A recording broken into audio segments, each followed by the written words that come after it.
All right, here we are. Let's see what we're doing here. Funny moment. Places unknown from countries unknown. Can we just like watch the whole thing? Gas, do you think you can find me the whole speech here? Because I think that Trump is in Trump is in Eagle Pass and Biden is in Brownsville.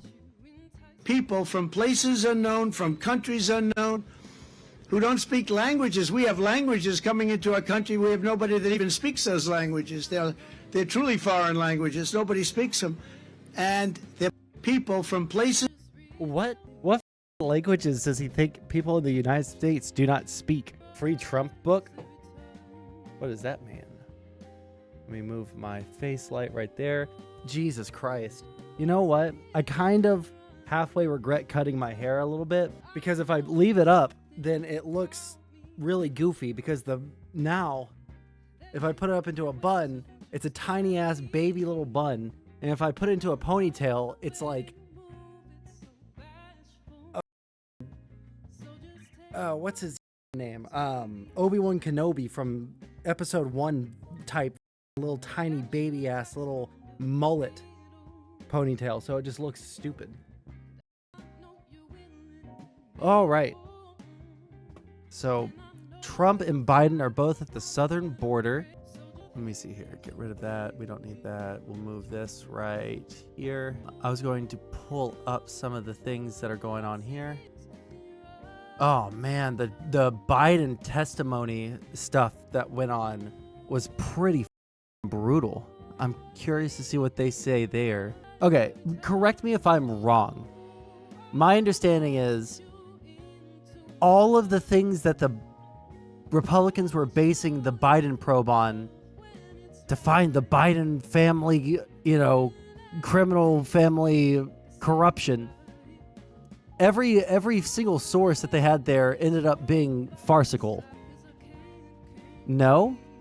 What evidence do they have? Because they've been trying to get him in public to testify for months. Give me a few. I gotta order something real quick. Okay. Because my understanding is like the two big, intel sources both were found to be foreign agents working for our enemies. Like there was the one guy that was an arms dealer for China, and the other, or an arms dealer in China, one of those two.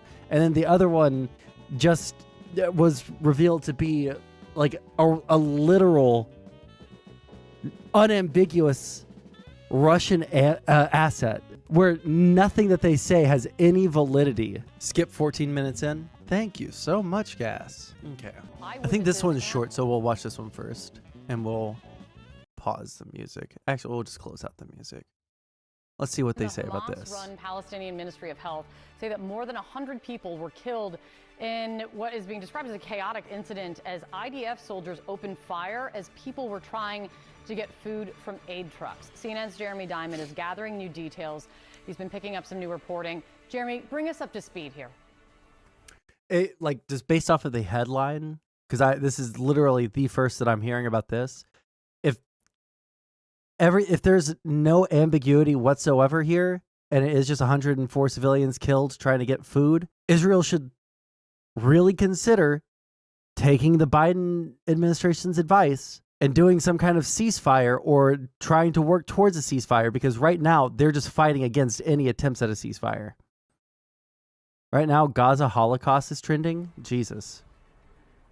Well, first of all, Kate, I think it's important to note that the aid situation, the humanitarian situation in northern Gaza is just so desperate. And that seems to be part of what led to this scene. Hundreds, if not thousands of people surrounding some of these aid trucks that were able to enter northern Gaza. Some of the very few aid trucks that have actually been able to make it in there. And you can see in this video by the from the Israeli military, the crowds of people around these trucks. But what appears to have happened is that the Israeli military opened fire on some of these people who were surrounding these trucks. An Israeli military official telling us that the crowd approached the forces in a manner that posed a threat to the troops, and they say that those troops then responded with live fire. Now, eyewitnesses on the scene have told us that Israeli tanks as well as drones opened fire on this crowd, and that following that, there was a chaotic scene.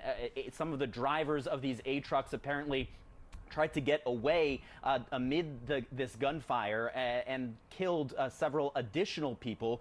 We were told that 104 people were killed in this incident, 760 people injured, according to the Palestinian Ministry of Health. It's not clear yet how many of those were killed by Israeli gunfire versus by these trucks and the ensuing chaos.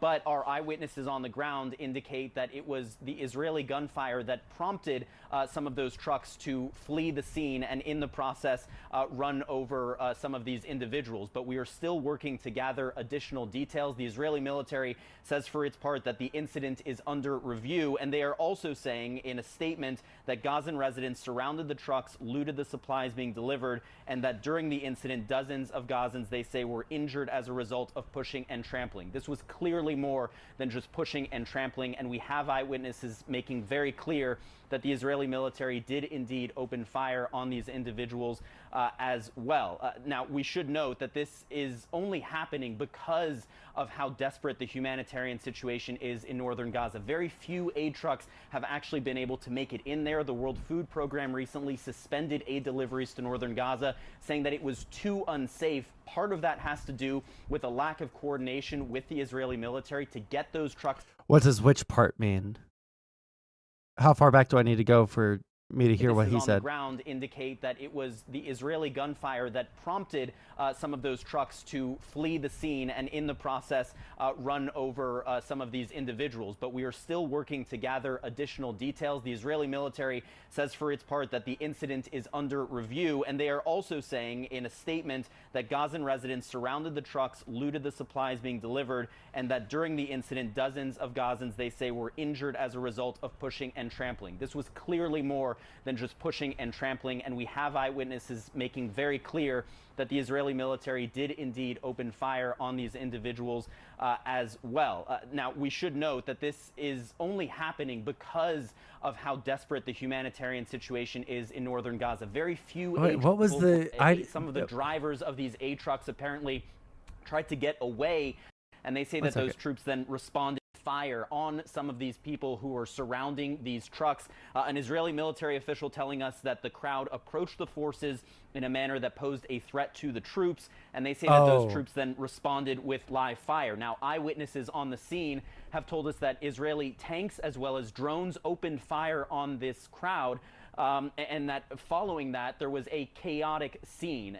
Some of the drivers of these aid trucks apparently tried to get away amid the IDF explanation. I mean, they say that it's they were approaching threateningly. I don't know what that means. It could mean a billion different things if we're completely honest, right? Like maybe approaching them threateningly or menacingly just means that they were approaching them while Muslim. It could mean that they were approaching them with rocks and sticks and screaming at them. It could mean a bunch of different things. I don't know. It is a bad look for Israel, which is why I'm saying, like, I don't think at this point, I don't know what the situation is on the ground because I'm not following it that closely. Like, I don't know what the situation on the ground is, but I don't think that you're going to be able to continue on with this operation, this whole little affair that you got going on. I don't think you're going to be able to keep on doing it if everybody's just seeing you kill civilians. At this point, I feel like they're just shooting themselves in the dick, you know? Okay. Now, the other thing that you were talking about. Well, hold on. Let's finish this video and then I'll read what you said about the Hunter Biden thing. The ensuing chaos. but our eyewitnesses on the ground indicate that it was the Israeli gunfire that prompted some of those trucks to flee the scene and in the process run over some of these individuals. But we are still working to gather additional details. The Israeli military says for its part that the incident is under review, and they are also saying in a statement that Gazan residents surrounded the trucks, looted the supplies being delivered, and that during the incident, dozens of Gazans, they say, were injured as a result of pushing and trampling. This was clearly more than just pushing and trampling, and we have eyewitnesses making very clear that the Israeli military did indeed open fire on these individuals as well. Now, we should note that this is only happening because of how desperate the humanitarian situation is in northern Gaza. Very few aid trucks have actually been able to make it in there. The World Food Program recently suspended aid deliveries to northern Gaza, saying that it was too unsafe. Part of that has to do with a lack of coordination with the Israeli military to get those trucks into a war zone safely in a way that they are not targeted. And it also has to do with the fact that the Israeli military in the past has targeted police officers who have been around those aid convoys. And so there is very little security for these. You combine that lack of security, you combine that with the fact that people are on the brink of famine in northern Gaza, and then the Israeli military also being on the scene. And this is the situation that appears to have arisen. Pro-Israel people trying to debunk it. This has now been debunked by this footage released today, showing the Gazans trampling over each other in order to loot aid trucks before Hamas had a chance to steal it. You can also see Hamas vehicles driving through crowds of people. This is the Al-Ali hospital all over again, parroting a Hamas lie that ended up with the Middle East on fire, synagogues desecrated, embassies attacked, Jews all over the world attacked for a lie. Let more food aid in. Let more food aid in. Let more food aid in. I feel like that would solve at least this problem. Right? Let more food aid in. I'm sorry. I like everybody in my family, everybody that I talk to in real life who like we talk about this topic. All right. Everybody thinks that I'm some bloodthirsty giga simp for Israel. But the reality of it is, so it's 1, 2, 3, 4. There we go. The reality of it is that Israel does bad things. Palestinians do bad things, and we just have to figure out how to. We have to figure out. It's like the thing that I'm trying to say here. What we have to figure out is each individual action, who is doing the bad thing, and then how do we move forward? And I think that the second one is way more important than the first. I just can't fathom. I cannot fathom for a second why Israel thinks that it can just like keep on keeping on with what it's doing, and nobody's going to be upset, because obviously people are upset. They're ruining their reputation and their image on the world stage. That's their fault. They got to do something about it before they lose all support. Otherwise, it's just their fault. Dan disagrees with you? Who is Dan? Okay, 1 second. Now, Nair said about Hunter Biden, he has or had 2 business partners willing to testify to Congress. The issue is he didn't talk business during the call, so it wouldn't lead to anything without Hunter or Joe admitting to influence peddling, which would never happen with anyone. Your argument here is that the lack of evidence is simply because they refuse to incriminate themselves? Is that actually what your argument is right now? You can't be serious. Well, they haven't incriminated themselves.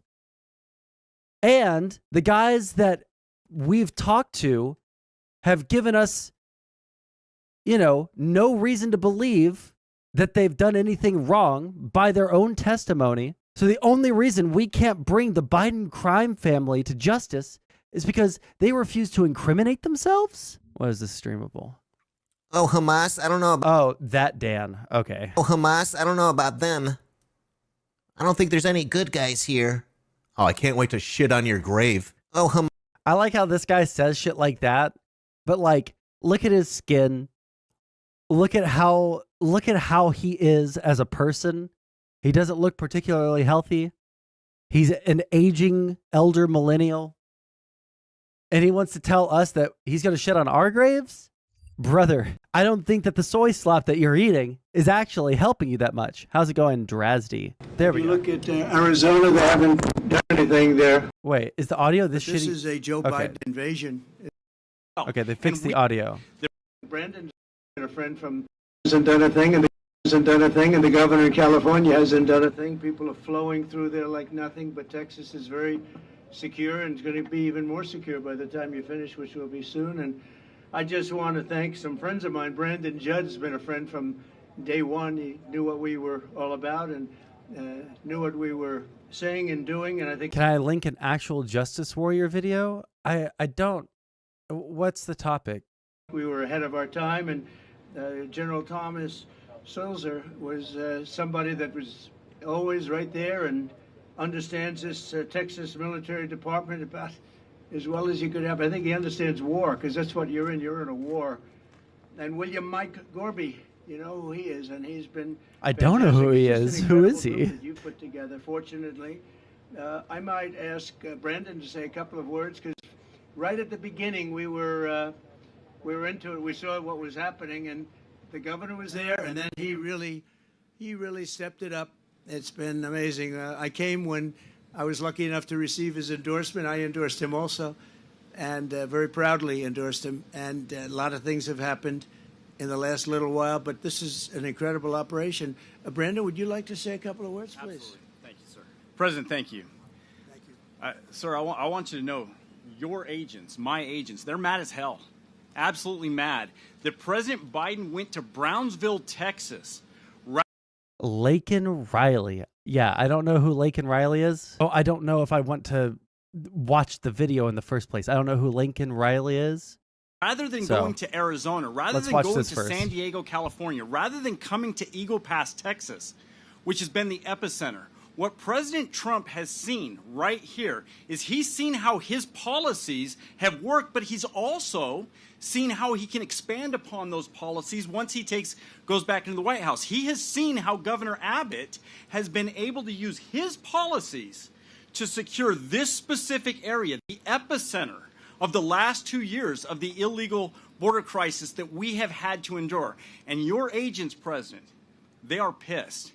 Border Patrol agents are upset that we cannot get the proper policy that is necessary to protect human life, to protect American citizens, to protect the people that are crossing the border illegally. We want to protect them as well. And we can't do that because President Biden's policies continue to invite people to cross here.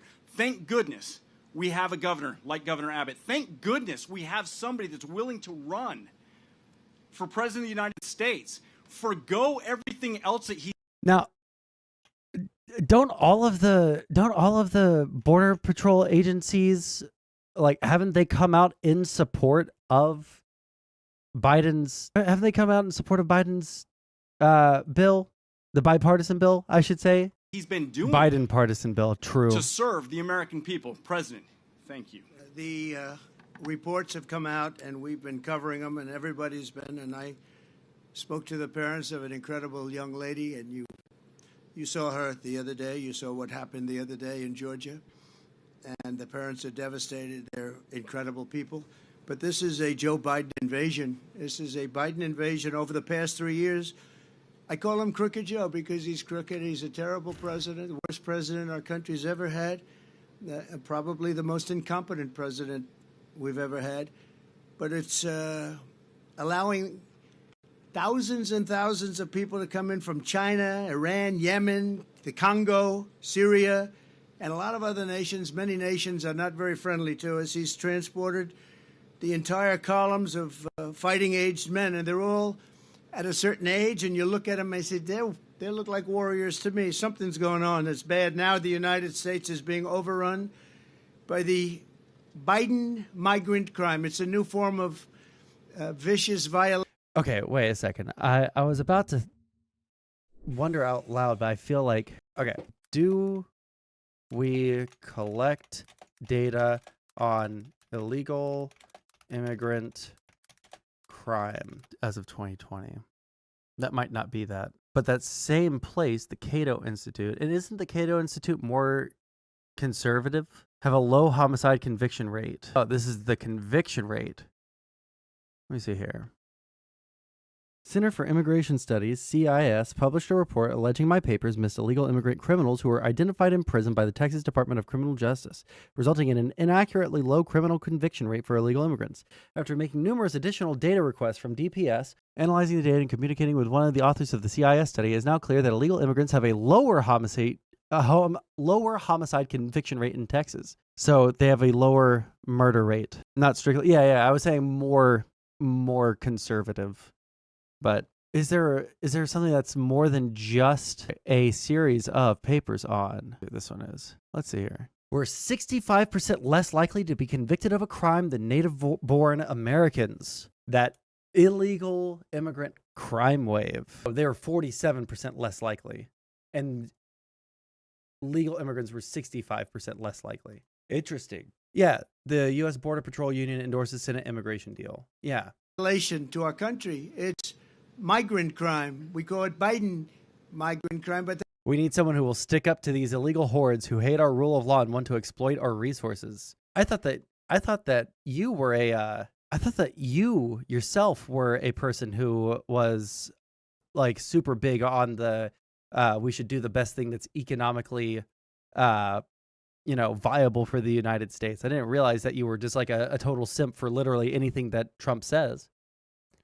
Are stealing our public property and have no regard for the rule of law or loyalty to us? Well, it looks like they have 47% more respect for our rule of law than native-born Americans.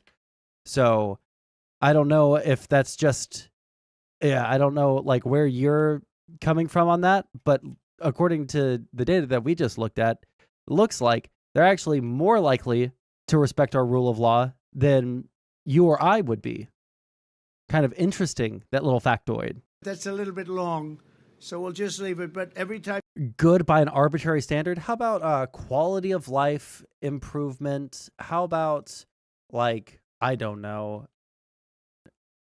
any empirical metric that we can go off of? I'm not saying that we should encourage illegal immigration. We should just find a way to fix whatever the problem is going on right now, and then in going forward, fix whatever is wrong with our immigration system. Seems like that is the best path forward. You hear the term migrant crime, you know where that comes from. Allowing the fact that you believe in white genocide, literally a conspiracy theory based upon anti-Semitic tropes, is laughable. Thousands and thousands and actually millions and millions of people to come. Could be 15 million, could be 18 million by the time he gets out of office, because hopefully the biggest risk we have is 9 months. That's a long time. Right. A lot of bad things can happen. I always say in speeches and rallies, it's if you take the 10 worst presidents in the history of our country and you added them all up, all of the problems, all of the lousy jobs they've done, you can add them all up. It's not as bad as this one man has done for our country. One what bad he's done hombre. To our country is he's destroying our country. We were just talking before. The general was saying, he can't believe what's happening. He can't believe it. It's so sad. Last year, almost half of all ICE arrests were criminal aliens charged for more than 33,000 assaults, 3,000 robberies, 6,900 burglaries, 7,500 weapons crimes. This is all migrant crime. 4,300 sex crimes, 1,600 kidnappings, and 1,700 homicides. I'm about to go wild. I'm about to go ape shit on Panda Man. I'm about to do it. I don't know why I keep on giving you clemency. It's mostly out of laziness, because I'm tired of constantly trying to ban you and then dealing with your snot-nosed child crying. The inability for you to see through narratives being spun at you while also claiming to be the most logical person in any given conversation is so unbelievably maddening. It is so crazy to me that you actually think. No, you don't think. That's why you say the things that you do. Never mind. And murders.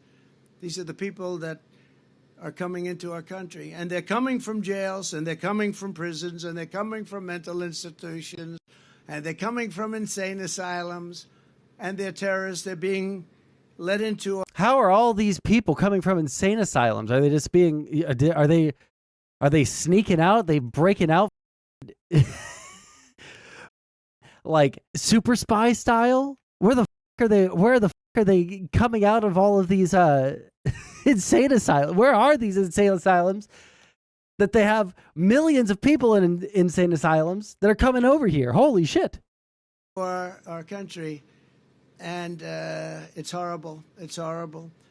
And, you know, I know many of the leaders of these other countries that are doing it, and it's not just South America. It's all over the world. The Congo, a very big population coming in from jails from the Congo. You look at the jails now, you take a look at the jails throughout the region, but more importantly, throughout the world. They're emptying out because they're dumping them into the United States. And these guys try and make like, oh, isn't it wonderful? They don't have a clue. Is there like literally anybody that just like, is there anybody left in the world that can think for themselves and it has like an ounce of curiosity in their minds where they're like, you know what, this claim where they're emptying out prisons around the world and they're sending them to the United States, that seems like a bit of an extreme claim to me, one that I don't know if it can be actually substantiated. I feel like this one might be just narrative spinning. Nobody thinks. Nobody hears some kind of actually crazy claim like that. When I say crazy, I mean it is so beyond the realm of possibility in my mind that the world is destroying their prison populations in order to send them to the United States. That if anyone unironically said that shit to me in person, I actually don't know what I would say. I'd be so taken aback, especially if I had any amount of respect for that person. Especially if I had any amount of respect for that person, I would look at them and I would just be gobsmacked. I would be just so utterly confused. How did you arrive at that conclusion? And the only way that you could arrive at the conclusion that, yes, they are emptying out prisons across the entire world and sending them to the United States, and they're emptying out their insane asylums from the Congo and sending them over here to the United States and all over South America and sending them over here to the United States, is so ridiculous. It is so funny. It sounds like some shit that you would hear someone making fun of conspiracy theorists say. It doesn't sound real. I think they're looking for votes. They're looking for something. Nobody's really been able to tell me how anybody could want it. You know, you're always in business. You always want to understand the other side. You want to figure it out so you can do something that's good or bad, depending on what you're looking for. But nobody can explain to me, because everybody I speak to says how horrible it is. Nobody can explain to me how allowing millions of people from places unknown, from countries unknown, who don't speak languages. We have languages coming into our country. We have nobody that even speaks those languages. Nobody speaks languages anymore, guys. Nobody speaks them. And they're pouring into our country, and they're bringing with them tremendous problems, including medical problems. As you know, we had Title II, and we had different things to solve that problem, but they've terminated all of that. Even the judge couldn't believe it. The judge said, no, you can't do that. It would be horrible to do that. And he let it go, but he said in 6 months it expires, and it expired, and that's it. So I just think you're doing an incredible job. Just 1 week ago, a beautiful 22-year-old nursing student from Georgia was barbarically attacked, almost unrecognizable, while she was out on her morning run. She was a morning run. She was doing keep herself in shape. She was a beautiful young woman. She was a great person, best nursing student there was. I spoke to her parents yesterday. They're incredible people. They're devastated beyond belief. But she was beautiful, just so beautiful in so many ways, and brutally assaulted, horrifically beaten, kidnapped, and savagely murdered. The monster that charged in the death is an illegal alien migrant who was led into our country and released into our communities by crooked Joe Biden. He's crooked. I took the name away from Hillary. Because also, actually, no, never mind. I was about to say she's something no longer stupid. relevant, I guess. She was terrible, but what he is doing is just unbelievable. Joe Biden will never say Laken Riley's name, but we will say it and we will remember it. We're not going to forget her. It's been just a horrible story that we've had to live with for the last few days. It's hard to believe. And her parents are just, they can never be the same. Great people. Just 4 days ago, an illegal alien in Louisiana was arrested for brutally raping a 14-year-old girl while holding a knife to her throat.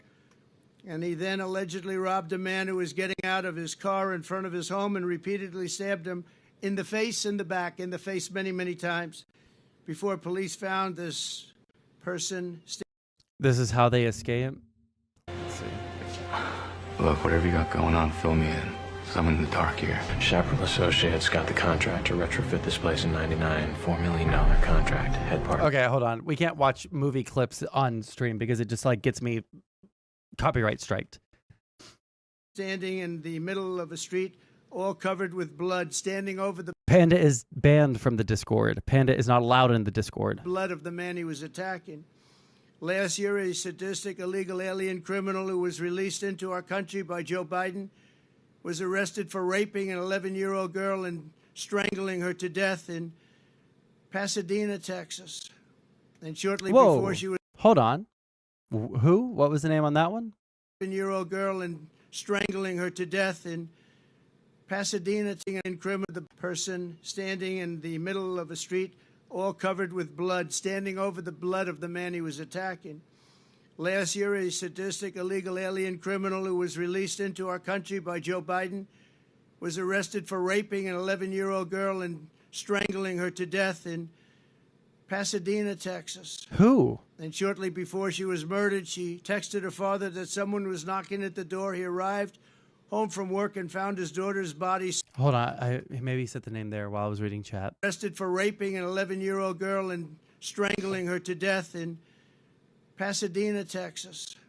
And shortly before she was murdered, she texted her father that someone was knocking at the door. He arrived home from work and found his daughter's body stuffed in a laundry basket underneath the bed.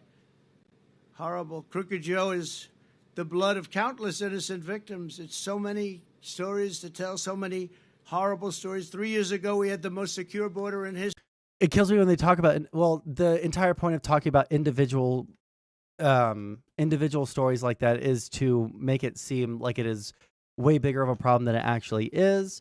You're highlighting specific stories because it's really rhetorically effective. That's literally the only reason. But we know this.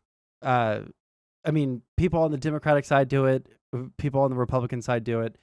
It's just, we're going to try and make this seem like a much bigger deal by highlighting these really, really sad stories. But and it's because also humans we're not equipped to think in like percentages on these large scales, right?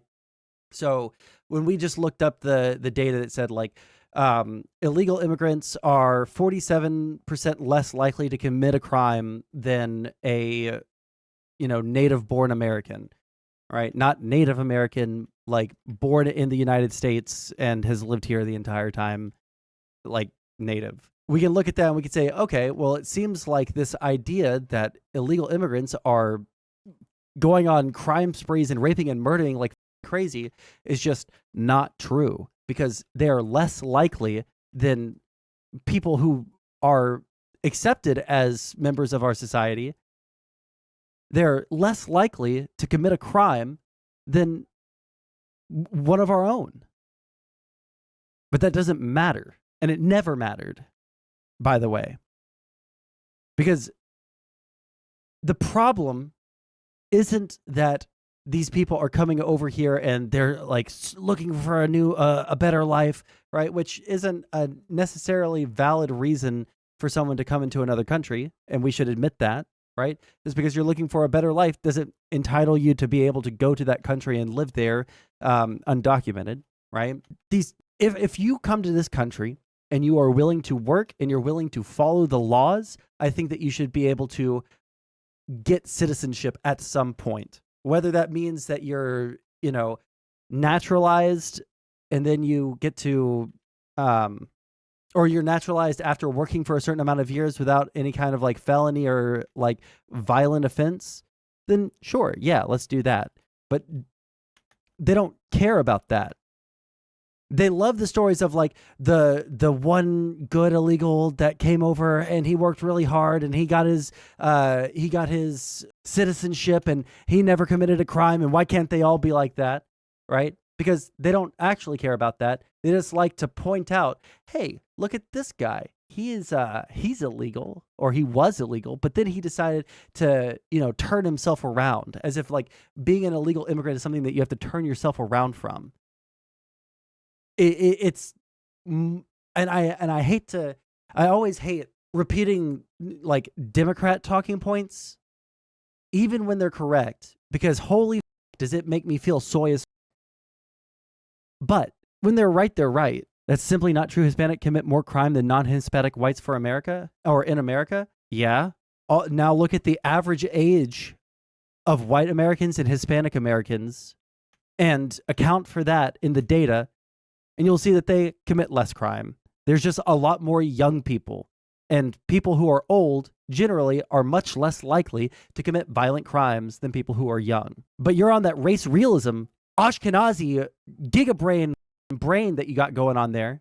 So obviously you already knew that, didn't you? You know, actually, no, off. You were actually Drazi. I'm not going to ban you until after I finish laying into you. You're actually racist. You're actually a subhuman piece of shit. You should find some way to remove yourself from society without killing yourself, because that would be against the terms of service for me to say that. But you should go find yourself like 6 months of meals ready to eat, MREs. You can get them at your local military surplus store. Get yourself a nice sturdy hatchet.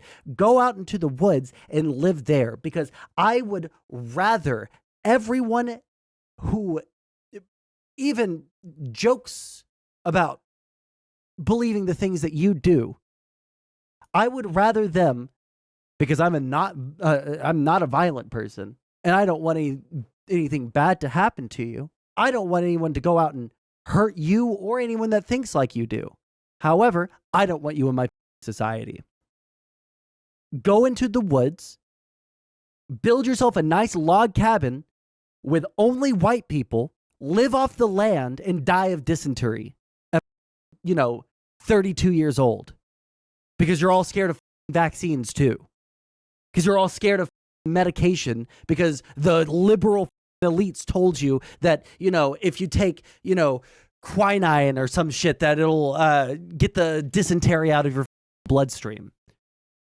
Go and do that. You're actually a horrible person. We need to deport non-white young illegal aliens. The only reason that you would say that, well, I guess there's a couple of reasons. One, you're just trying to trigger me. Congratulations, you succeeded. Number two, you actually think that, in which case all these protestations that you constantly bring up, I'm not racist, I'm not racist, I'm not racist. Guess what? Yes, you are racist. Yes, you are a horrible person. Yes, you should leave my society. You do not believe in liberalism. You do not believe in the same society as I do. Nope, I'm not even reading your shit. Go away. Never, ever, ever, ever contact me again. Never, ever, ever show up in my stream chat again. Never, ever, ever buy a handgun. Never.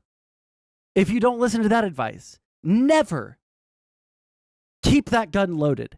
Never point that gun at your head and never pull the trigger. History, Brandon was saying it, the general was saying it.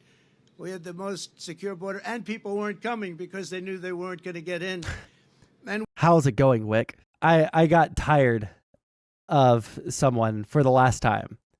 I got here at the right time? Yeah. I'm tired of people who are horrible people pretending that they're not horrible people, and then acting morally superior to everybody, and then also just being total pieces of shit in my chat, and then crying when they get called a racist, when they're saying shit like, oh, I'm sorry, what was it? Wait, view deleted message. Where is it? Oh, here. Go. Stupid. View deleted message. We need to deport non-white young illegal aliens. I'm not a race realist completely. I'm not a racist. Stop abusing me and straw manning me. I think you're a smart guy, so be charitable. When you say shit Like, we need to deport anyone who's not white.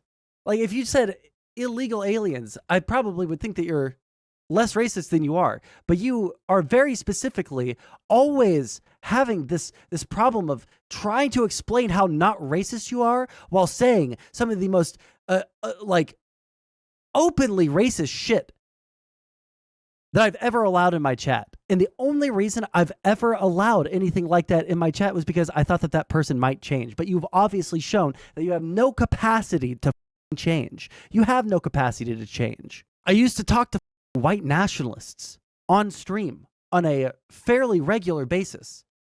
And the only ones that I allowed to stay in my chat were the ones that I thought had the capacity for change. And only one of those people ever did change. The rest of them, guess what? Got banned, just like you. The only seeming contradiction here is that you are a hyper-Jewish, like Orthodox, hyper-religious Mossad agent almost, with how much you care about the Jewish people. And yet you repeat literal Nazi groiper talking points like no one I've ever seen in my entire life. If you care that much about, you know, your religion and your like ethnic Jewish brothers and shit like that, you should immediately remove yourself from society because you make them look bad. You yourself give a bad name to Jewish people everywhere. Okay, rant over. That kid. We weren't promising free education, free medical, free everything. I mean, all the promises that are made, no wonder they come. I mean, you look at what this governor Newscum from... Oh, by the way, Wick, how are you doing? You feeling all right, buddy? I've heard that there's been some like drama on top of drama for you recently. Like you had the whole food shops thing, and I guess there was a second food shops thing. So California, isn't that his name, Newscum?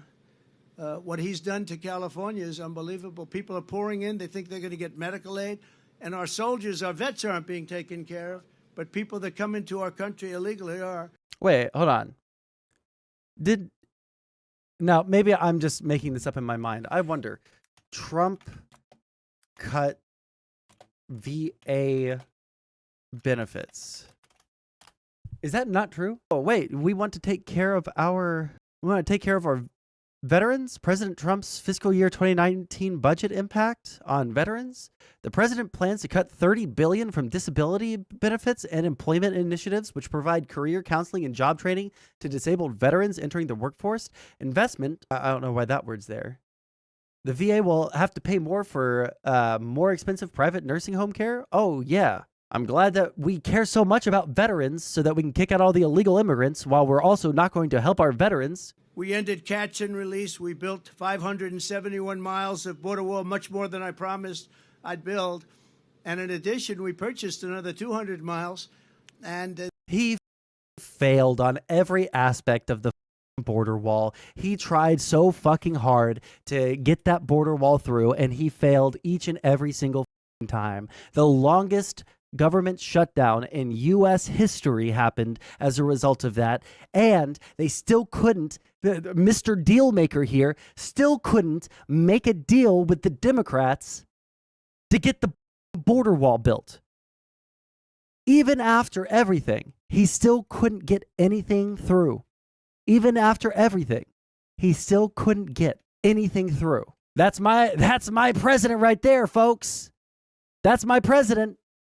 They sold that, much of it for 5 cents on the dollar, and it's the best wall, the same wall that you're using, because the governor's now building a lot of wall also. And it works. Walls work. Walls and wheels, I always said. It's one thing never gets obsolete, a wall and a wheel. Everything else is obsolete about 2 weeks after you come up with it. And we got Mexico to give us 28,000 soldiers to take care of our border. We had the safest border in the history of our country, and now outside of this area where Texas has done an amazing job, and in a pretty short period of time, they're going to have it all covered. They have just been incredible. The operation that they showed me is nothing less than incredible. And I'll say this, it's a military operation. I want to build an internet wall. That's what we need for my chat. Except for I don't want to keep all of the weirdos out. I just want the smug racist ones out. The smugly virtue signaling about how good of a person they are and how degenerate everyone else is for being trans or whatever. Like, those are the people I want to keep out of my chat, okay? Also, Wick, you missed you missed me going off on my longtime viewers yesterday, or was it the day before? Whatever I streamed last, because I think that I'm aging out of the streaming space. I don't think that I have it in me to continue interacting with people like this, who are wholly incapable of being normal. After all the Vosh stuff, all the lolicon debates, all the weird crying and simping in all these discords, when they could spend half of the amount of time that they spend in the discords like jerking it to pictures of women that they hate, they could just, like, I don't know, go to a coffee shop and meet a real woman that they can talk to without getting, called out on sex crimes. I just feel like the entire, maybe I'm just old and I can't keep up with the kids, but like I do not understand what the is happening in this space at all. I can't keep up with it, man. I don't think it's normal to jerk it to women you hate. Hey, go to J-Stalk's Discord and ask them. We have this is like a war. So true. It's a military operation. So we had remain in Mexico. Remember that? You can't come into our country, and Mexico agreed to it. And I'll tell you someday, I'll tell you why. Safe third agreements, asylum bans, Title 42, and rapid removals. But Title 42 was so important, rapid removal so important. But the best was remain in Mexico. You stay in Mexico. We had catch and release in Mexico. We had catch before that. It was catch and release a criminal, and they released him in the United States. We had no more catch and release. Our catch and release was we released him in Mexico. And if you broke the law, we caught Say you, it again, we deported Trump. you, or we did something else. But we were doing a great job, and that's where it stood. And then we had an election that we ended up getting many millions of more votes than we did. We did much better in 2020 than we ever even thought about doing in 2016. And very bad things happened. And from that moment on, it was a whole different ballgame. He can't stop himself. God, can you imagine? Well, actually, I was about to say, can you imagine being his lawyer dog? And then I remembered, oh shit, that's right. All the people that were his lawyer and would tell him, like, hey, you can't say this shit, they've all been fired. In Texas and all over. But the governor in Texas picked up the ball, and they've done an incredible job. And I'll tell you, it's an honor to be here. I brought some people here, some executives from New York, because they're marveling at it too. And you're doing your job. Now we have to find out what's going on the side, each side, because Arizona's not doing their job. You have a Democrat, liberal, or more than that, governor that probably doesn't want to do anything. So people are just pouring in through Arizona. Probably. And they're pouring in through the beautiful state, the once beautiful state, still beautiful, I guess, but they have a lot of crime and a lot of problems, California, because the governor's not doing his job in California. He's doing a terrible job. He talks a good game. He talks about how wonderful things are, but he's wrong. And they have a big outflow of people. He's wrong. People that pay taxes, people that don't commit crimes. Into discussion. They're leaving. A lot of them are leaving. So I just want to thank the governor. I want to thank this incredible group of talent behind me. And we just went through something very, very special. We did a tour, and we did it through all sorts of cameras. They're all over the place. I don't know. They're in the sky. They're in satellites. They're on the top of those light poles. They're all over the place. And you really have it done. And I'm very appreciative of it, Governor. You did a great job, and you're my friend. And it's an honor to have your support and you're your my friend. Endorsement, and likewise, me to you. Thank you very much. Great to be here. Thank you. That's my president, First of all, y'all. thank you, President Trump, for being back in Texas. You being here shows that today is a day of an extraordinary contrast. We have President Trump back in the state of Texas, literally on the border itself, a place that he's been to many times, talking about all the things that he's done to secure the border. At the very same time, we have President Biden down in Brownsville, Texas, which was an obligatory visit by him. He'd never been to the border. In fact, I don't think he's on the border itself right now. He's in some sanitized location in the Brownsville area, not seeing the razor wire that Texas has put up around Brownsville. And he announced that he was going to Brownsville after. Brownsville is on the border. Brownsville, Texas. I know people from Brownsville. Brownsville, it's on the border. Yes, it's literally on the border. Brownsville sounds like a shitty place. I mean, it's, well, what's its population? Population of 186,000. So not huge. It was already known that President Trump was coming to the state of Texas. It just goes to show that Biden does not care about either Texas or the border and what's going on. As a result, you see a disaster. The United States of America is dealing with more deadly consequences than we have in our entire lifetime because of Joe Biden's policies on the border. And it did not have to be this way. As President Trump just talked, there were 4 policies that he put in place that led to the lowest illegal border crossings in about 4 decades. The end of catch and release, the Title 42 policy, the Remain in Mexico policy, and building the border wall. All Joe Biden had to do to secure the border was to keep in place what President Trump put in place in the first place. But instead, what Joe Biden did, he signed executive orders eliminating all of the effective policies that President Trump put in place. And then Joe Biden did something even worse. Uh-oh. Joe Biden lied to America when he told America that he needed Congress to pass laws for him to be able to do something about the border. Because there are 3 laws that Congress has already passed that are on the books right now that Biden could and should enforce. One is a law that requires the Biden administration to deny illegal entry into the United States, like what Texas is doing right here and like what President Trump did. He's not denying illegal entry. President Biden is aiding and abetting illegal entry. The second law requires the president's administration to detain anybody who does get here illegally. Biden is not detaining them. He's releasing them across the entire country.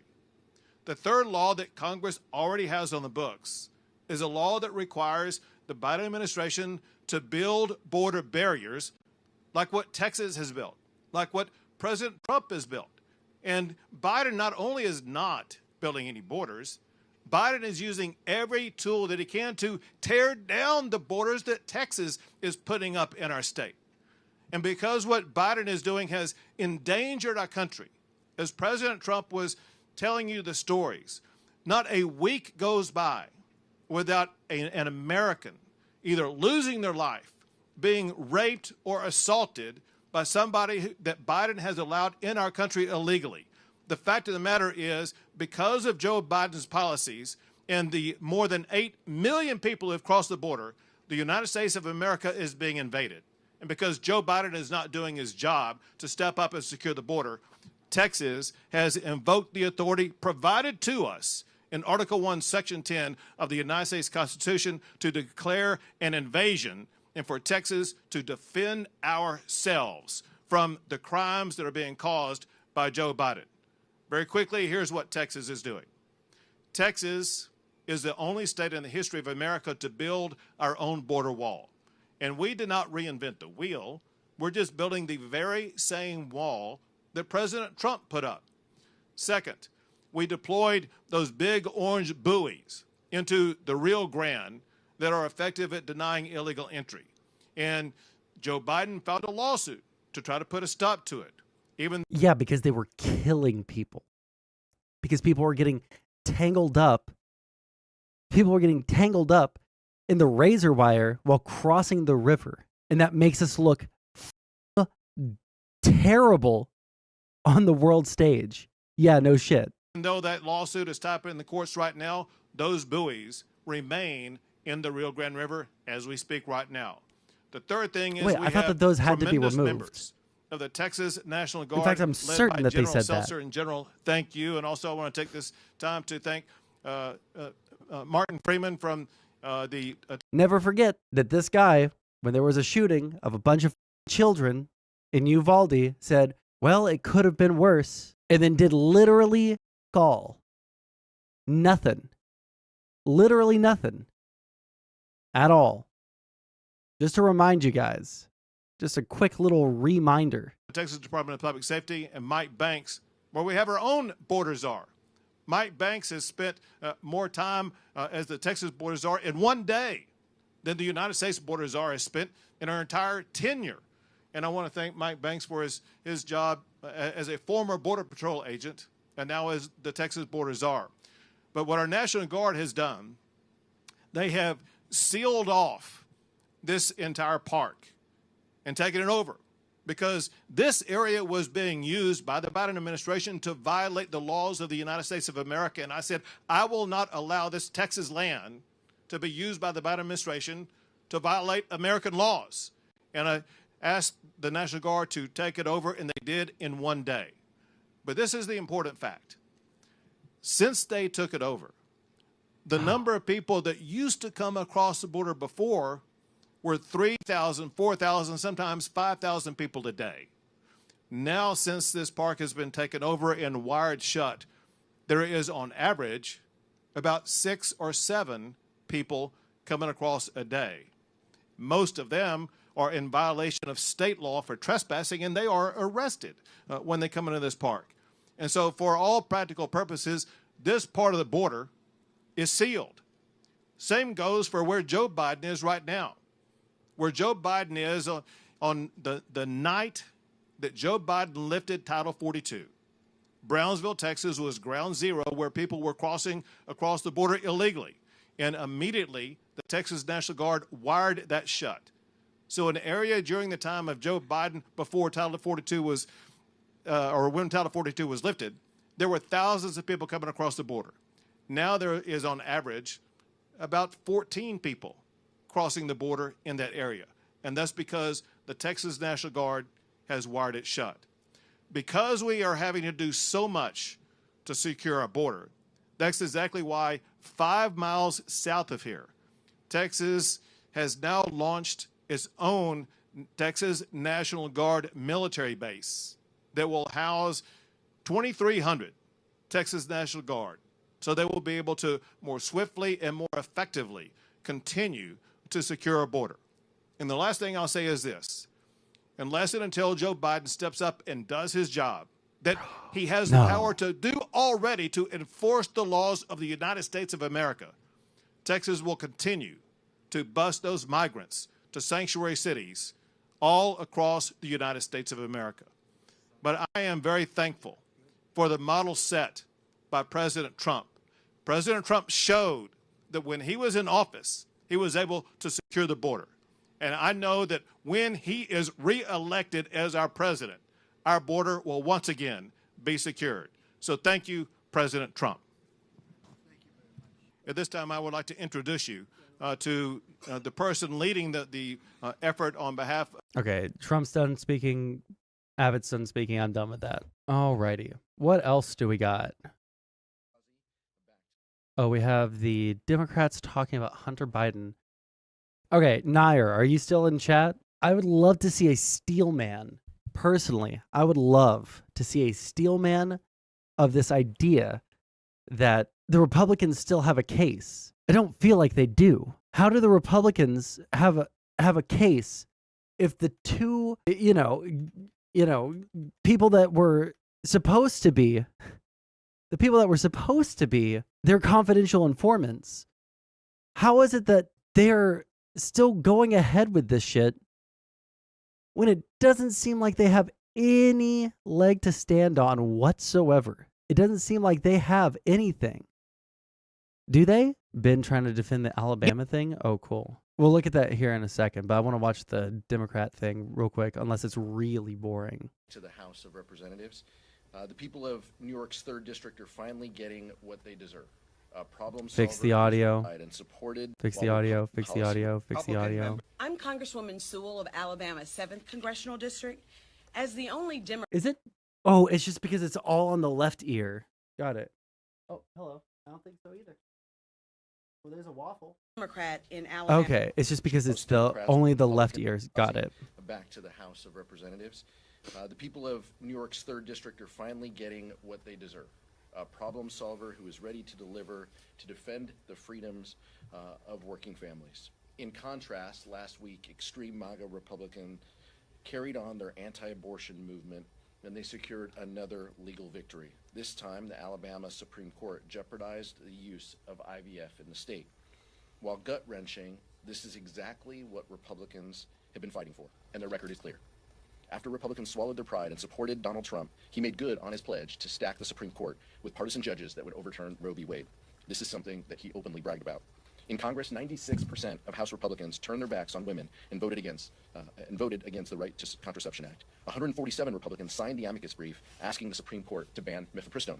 And now the Speaker of the House and 169 other congressional Republicans have sponsored a bill that would end IVF as we know it. All of this happening today while Republicans continue their march across America to restrict abortion access. Don't let MAGA Republicans tell you any differently. They are preparing a nationwide abortion ban that would end reproductive freedom in all 50 states. The American people are going to see through these lies and their desperate attempts to change their own records. And now, even as we have a funding deal in place, extreme MAGA Republicans continue to shove their extremist agenda down the throats of working families. We've been down this road before. The extremists continue to torpedo bipartisan deals. That's been the hallmark of this Congress. House Democrats will not allow any policy riders that gut life-saving programs and limit access to reproductive care. We want common sense solutions to fund our government, fulfill our national security needs, and secure our southern border. Now let's get this done. Now, Vice Chair Ted Lieu. Thank you, Chairman Aguilar. The star witness for the Republicans' sham impeachment proceedings was indicted by the Department of Justice for lying about Hunter Biden and for spreading Russian disinformation. Public reports are that this star witness met with Russian intelligence. And so what we have here are Republican members who have been trying to take out an American president through impeachment using Russian disinformation. Not only should these impeachment proceedings stop, but the Republicans that were spreading this Russian disinformation should apologize to the American people. They were essentially using Russian disinformation to try to impeach an American president. This is anti-American traitorous conduct. Additional Ooh, he called them traitors. Come from the House Republicans who are unwilling to put a national security supplemental that passed with bipartisan support from the U.S. Senate on the House floor. Speaker Johnson has repeatedly said he wants the House to work its will. Well, guess what? How does the House work its will? We vote. Just put the bill on the floor for a vote. Let us vote. Maybe it'll pass, maybe it won't pass. But if you don't want it to pass, then you make your argument for why you don't want it to pass. We think it's going to pass, but let the House vote. That's how the House works its will. Not behind closed doors with Speaker Johnson and crazy people like Marjorie Taylor Greene. That's not how the House works its will. We work our will by simply voting. And then the third thing I'd like to talk about is how Republicans only want to ban abortion. They now want to ban IVF. And we have with us an amazing representative, Terry Sewell from Alabama, who's going to discuss what's happening in Alabama as well as across the nation. What I don't understand is why they want to ban IVF. Can someone explain that to me? Because it feels like, now I could be like just super giga wrong, but it feels like they want there to be more babies, right? And if they want there to be more babies, getting rid of IVF, which is something that, guess what, a lot of conservatives use too, feels like that's just like the wrong move. They denounced the Alabama ruling. Who did? Republicans. Send me something on that. With regards to IVF. Thank you, Ted. How could it be accidental? I'm willing to hear you out on that. Maybe it was just like a big old up, but like that's pretty hard to believe given all the priors that I have about Republicans. Now, maybe they are just all like my priors also tell me was ruling that the hospital shouldn't throw out the eggs. Now that ruling it, not that ruling that now means, not that ruling now means it's an abortion. These people are on the Supreme Court of Alabama. They should be able to understand the implications of legislation. I'm Congresswoman Sewell of Alabama's 7th Congressional District. As the only Democrat in Alabama's congressional delegation and the only woman in Alabama's House delegation, I join in expressing my outrage over the recent ruling effectively banning IVF treatments for women who are simply trying to have children. This decision is alarming and unacceptable, and we are already seeing its chilling effects as clinics cut off fertility treatments in fear of prosecution. On Tuesday, my office hosted HHS Secretary Javier Becerra for a roundtable discussion in Birmingham, Alabama, to hear directly from Alabama women on how they will be impacted. Many of them have spent years desperately trying to have children. Some have devoted their life savings to fertility treatment, only to have their hopes and dreams ripped away by Republican judges on the Alabama Supreme Court. Patients undergoing IVF already face significant emotional, physical, and financial challenges, and this decision will only add to their fears and anxieties. Now, let me be clear.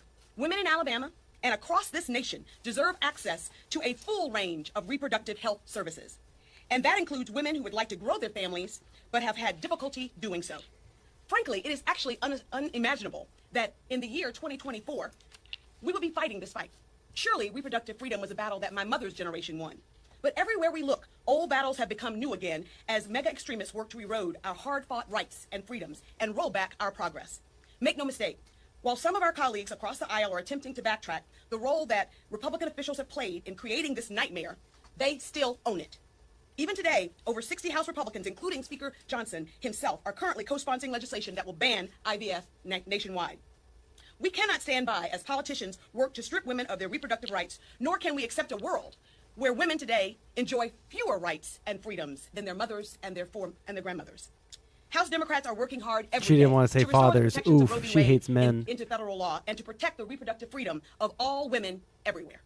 With that, I want to thank my colleagues for allowing me to go on record about this alarming decision by the Alabama Supreme Court and how this is really owned by mega extremists and by House Republicans. It's the Supreme Court of Alabama. I mean, I want to agree with you. I want to meme about it too. Alabama, like, it's literally the worst state. Why the fuck would anyone want to go to Alabama? Why would anyone want to live in Alabama? It's a shithole state. Literally, they don't contribute anything to our economy except for, you know, increasing amounts of. Sorry, I was about to go hard. Increasing amounts of. I'm not gonna say it. Never mind. It's just like. Yeah, but the way that our government functions, is that the states say something and then it gets kicked up to the Supreme Court. And the Supreme Court is full of people who are crazy. Clarence Thomas, who refused to recuse himself on a case that directly impacted his wife over January 6th. All these people who are taking favors from people but have made it, you know, acceptable for them to not report all of their stuff, but they're supposed to voluntarily do that. But like, also it's kind of a meme, but like also, you know, like, I'm sorry, but there's just no defense. There is no defense of the Republican Party as it is right now. They're just lost. They're just lost. Wait, hold on. Our poverty? What do you mean our poverty? Okay, anyways. You, Terry, questions? Danielle. Alabama's High Court found that the destruction of embryos constituted a crime under the that was like yesterday, right? Very recently. Personally, I think it was a terrible ruling. I think the one thing folks should take from this is these are state issues now. I have not had a chance to look at the Alabama legal rulings. I mean, I wouldn't even want to try to pretend to understand what the issue is there. Are you comfortable with IVF as a procedure?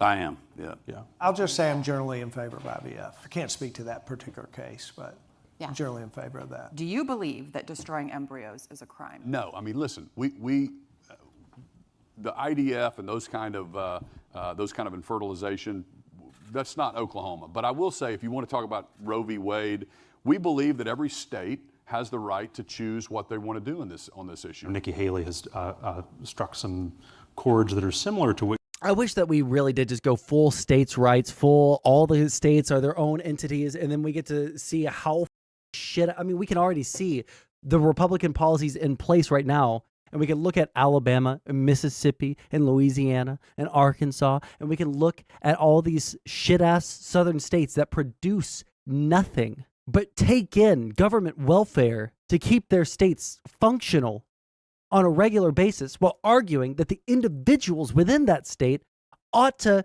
have their welfare cut further. Meanwhile, making it an even shittier place to live, because you can't even, if you're trying to start a family, but can't do so through normal means, can't even do IVF.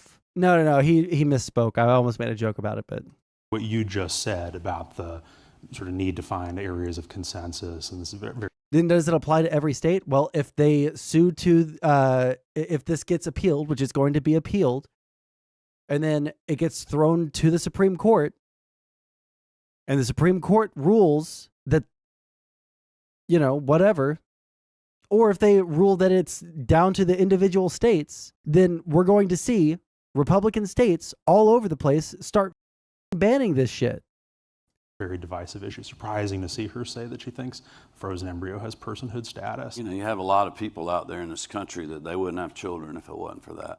I mean, on one hand, I'm at the point right now where I'm so I'm so just done with how crazy like it used to be funny to me on Republicans, but now it's depressing. Now it's insane. Where all of the things, guess what? Hey, by the way, all of the things that Democrats said Republicans were going to do after Roe v. Wade was overturned have started happening.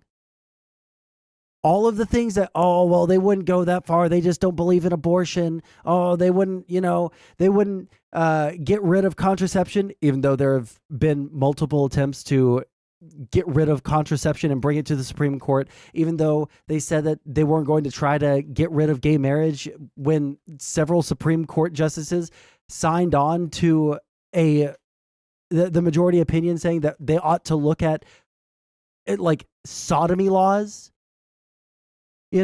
Like gay marriage on the chopping block. So is contraception. So is all these things that everyone said that the Democrats are just being, scaremongers, just like they did with Donald Trump. Oh, Donald Trump can't do all those things. Like, he's just a dude who speaks his mind, and that's why I like him. You like him because he wants to do all the things that you want to do, which is restrict as many people's rights as possible, except for your own. And when they come after yours, eventually, then you're going to be all upsetty spaghetti about it. But by then it'll be too late. I want all of these stupid to live in the world that they live in, or that they say that they want to live in, right? And leave the rest of us the alone.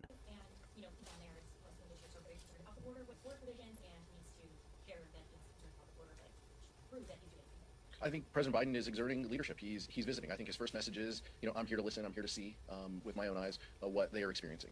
But the experiences in each border community are different. We see that in Texas. We see that in Arizona, in California. Each border community is going to have its own unique concerns and opinions on this. And I think President Biden is there to see that. But the message is very clear.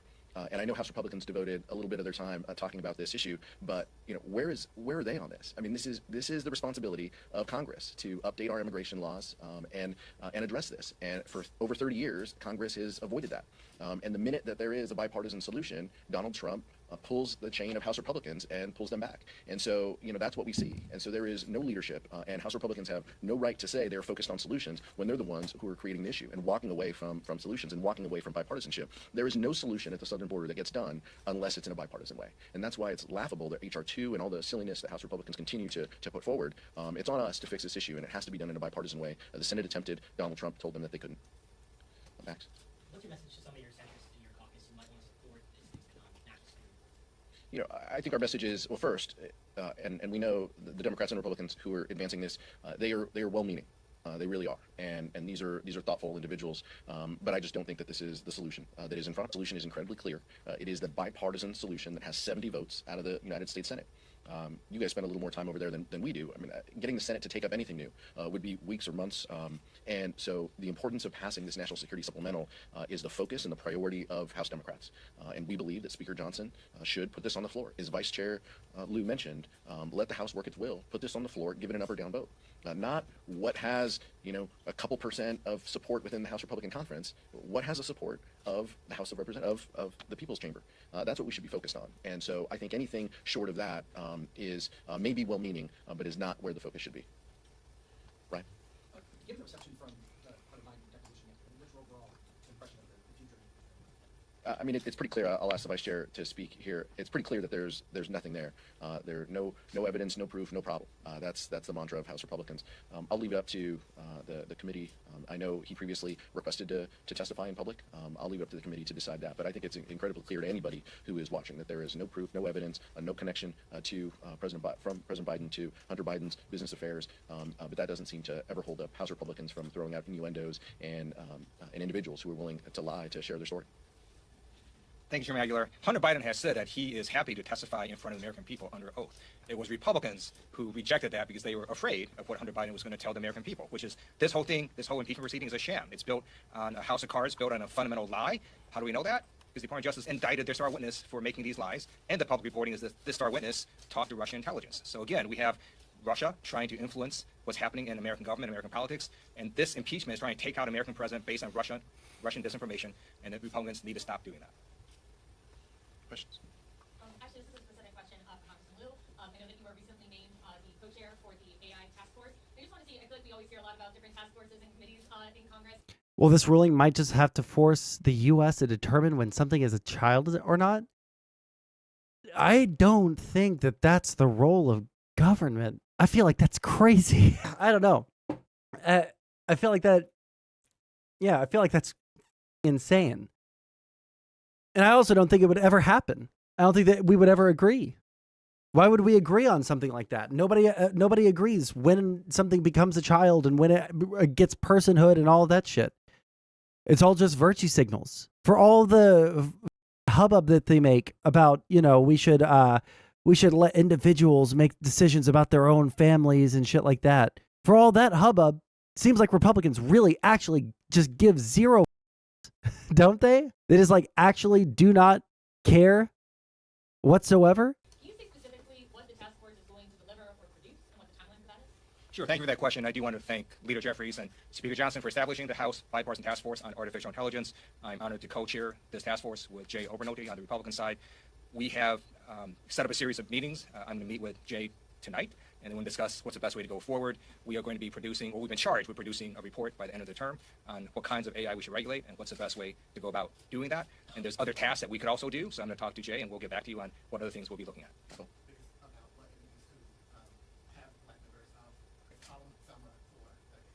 59th anniversary that Congressman Sewell will be leading. So privileged to be able to attend with my family last year. Look forward to attending in the future. And her leadership, standing on the shoulders of John Lewis, Jim Clyburn in our caucus, who have always reminded us about the history, about those events, and about our responsibility to honor that and to carry forward our advocacy of voting rights. It is. I appreciate the question. Our caucus is incredibly diverse, but the role that the Congressional Black Caucus plays is so profound and important. We have been putting on events to honor Black History Month, and we'll do a few more events and opportunities today with members of the caucus. And pleased to be joined today with Terry Sewell, who will reflect on what this weekend means for her and her community too. Thank you.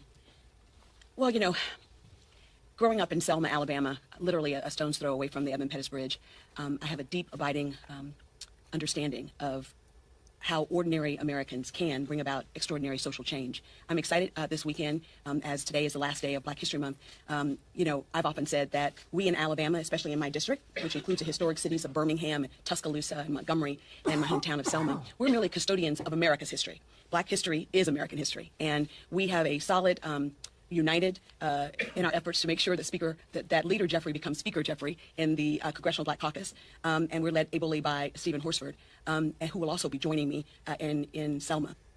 It is to have the opportunity to walk back in time, to experience the places, to meet the people, to make sure this nation never forgets what happened on Bloody Sunday.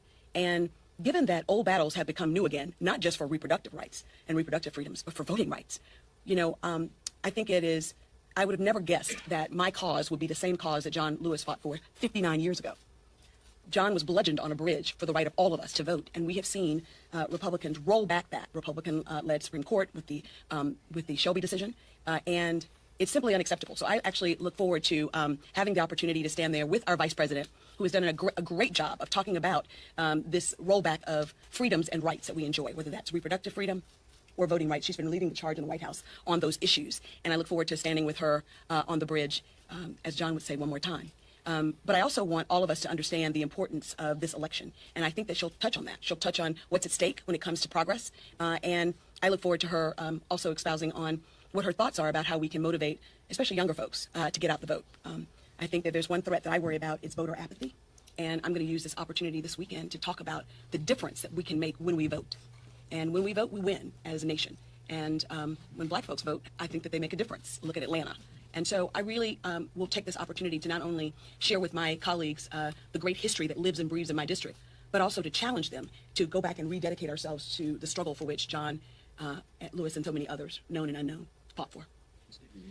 Oh, yes. And then also, I just want to note that the State of the Union this year is on March 7th. March 7th, 1965 was the actual day of Bloody Sunday.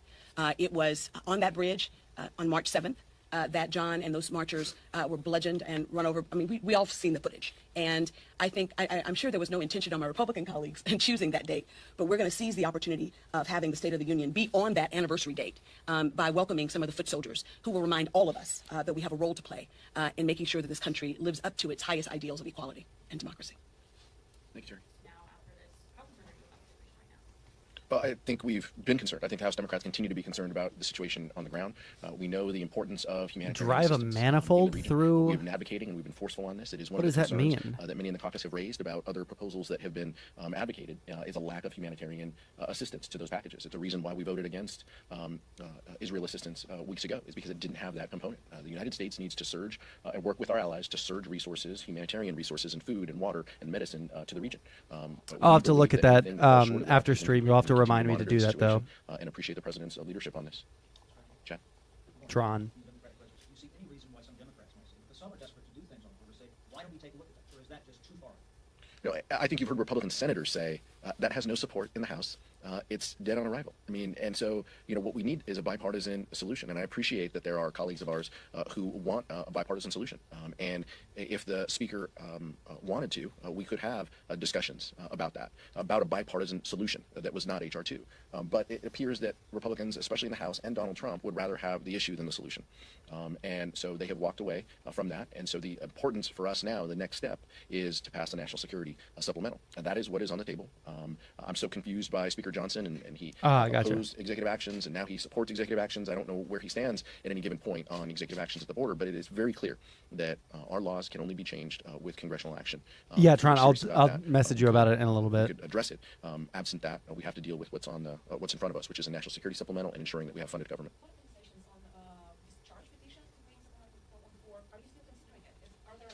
Whip Clark and Leader Jeffries have both indicated every option is available. The importance of providing aid to Israel and Ukraine, humanitarian assistance, Indo-Pacific resources is so incredibly important, and the urgency with which that is necessary is right in front of us. Any procedural step, will take time. The most I want to see if they say anything about the Trump. Is for the Speaker to put this bill on the floor.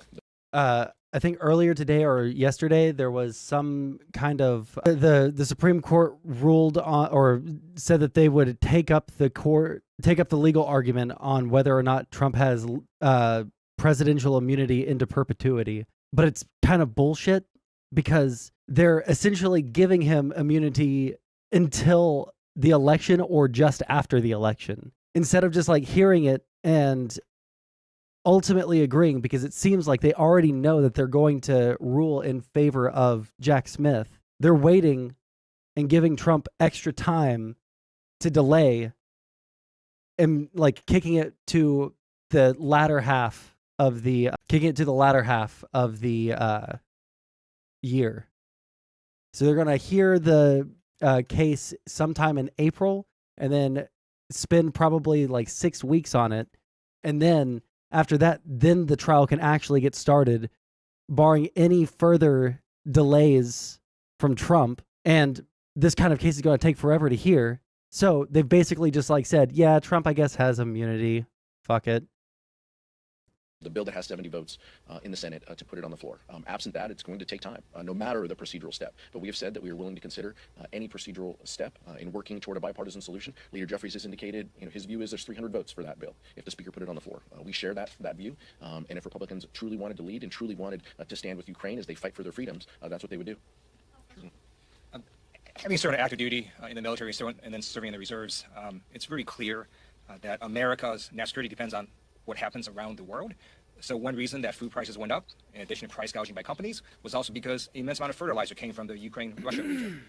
Prices went up. Same with grain. That came from that region as well. Prices went up. And so if we just isolate ourselves and just ignore what happens in the rest of the world, it's still going to affect America. We're in the 21st century now. So it's just a really stupid view to think we're just our little island here and we don't have to pay attention to the rest of the world. So it helps U.S. national security when we make sure that... This is the real corruption. But that's the thing. I feel like the Supreme Court, there needs to be a constitutional amendment for the Supreme Court that limits their term. I think that needs to happen. I know that there are arguments against it, and I've argued against it before, but I think it needs to happen. There was a recent John Oliver segment on the Supreme Court and corruption inside of the Supreme Court, or alleged, I might want to add that, alleged corruption in the Supreme Court. And bro, these guys literally give themselves an out. They give themselves an out for reporting gifts from people for being who they are, for being Supreme Court justices. I think the amount of gifts that Clarence Thomas has gotten in the past couple of decades has amounted to something in the multi-millions of dollars worth of lavish vacations, gifts, paying for his family's school, paying for his mother's like house and end of life care and shit. I think it should be one election and one Supreme Court pick, enforced retirement of the longest serving.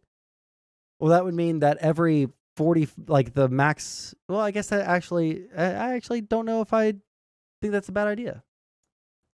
Because that would mean that you have a 45-year term, right? If I've got math right? No, hold on. 36. Every 36 years, the court has been cycled through. I don't think that's a horrible, I don't think that's a horrible thing. That Russia doesn't succeed in Ukraine, and it will also help bring us prices down if we can end this war quickly. And the way we end it quickly is to give Ukraine the resources to end the war quickly. Last one. Last question, and then we'll move on. One sec. Well, Toronto's saying if one dies, the same president or their VP picks the replacement. I mean, whatever it is, something's got to fucking change, dude. Something's got to change hardcore. Because it's just like what's going on right now is absolutely untenable.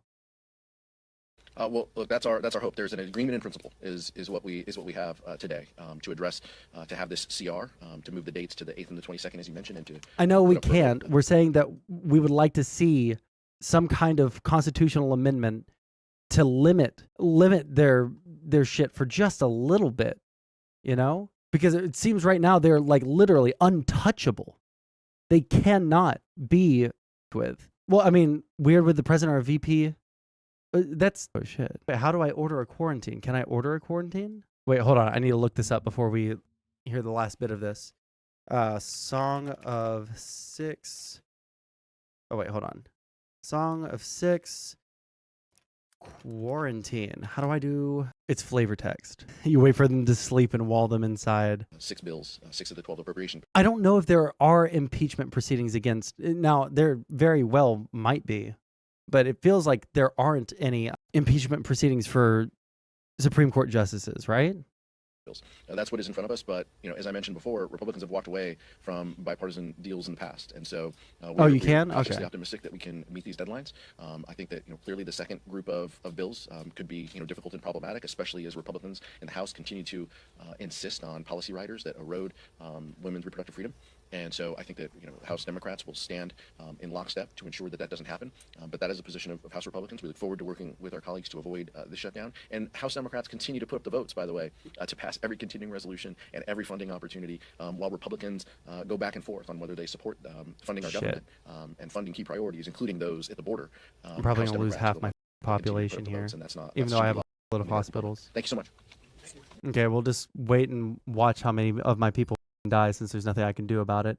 All right, what else is going on? Do we have anything in the content suggestions? Oh, also, look at that. I got a DM. Ben video. Sure, let's see what he has to say. Maybe he's reasonable. Given the fact that the world's on fire, what exactly are Democrats going to rely upon going into the election? We know the answer to this one. They're going to rely upon abortion. So their latest argument with... Yeah, we are, because most people believe in allowing some level of abortion. It's only your side that believes that we should be keeping everyone, as brood mares, to use the soy talking point. Like, yeah, it is going to be the Democrats using abortion because you guys fumbled the bag on that one, dude. Ben being reasonable? Hey, I'm just trying to be good faith. Regard to abortion is predicated on an Alabama court decision, a Supreme Court decision, ruling that embryos deserve constitutional rights in the state of Alabama, which makes logical sense. Right? If the basic idea is that an Alabama court decision, a Supreme Court decision, ruling that embryos deserve constitutional rights in the state of Alabama, which makes logical sense. Right? If the basic idea is that life begins at conception, and that is the predicate for Alabama law with regard to abortion, then if that life is conceived, even in a petri dish, then it still deserves a level of protection in the state of Alabama. According to the Washington Post, for patients and their doctors, in vitro fertilization, or IVF, had long been associated with hope and reassurance for the future. In Alabama, seeking or providing infertility treatment is now mired in anxiety. That is because the Alabama Supreme Court has ruled that frozen embryos are children and deserving of life and protection, which again makes perfect sense. If it were in a woman's womb, then it would already have the protection of Alabama law. The only question was, if it's located outside the womb, does it no longer have those protections?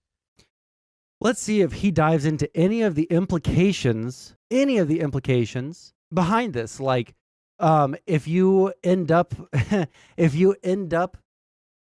getting IVF and you have, 100 more embryos, are you now required under penalty of law to also have all of those children or find surrogate mothers for them?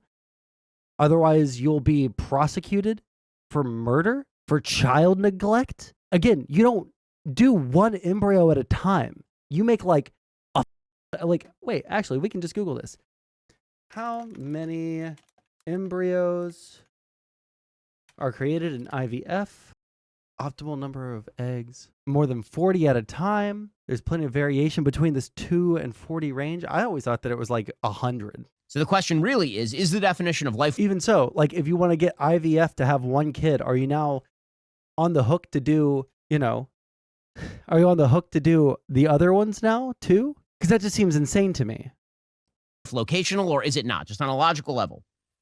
If there's an embryo and it is, again, located outside the womb, is it human life or is it not? Now, again, the entire predicate for the pro-life movement is that location is not the defining feature of what makes human life.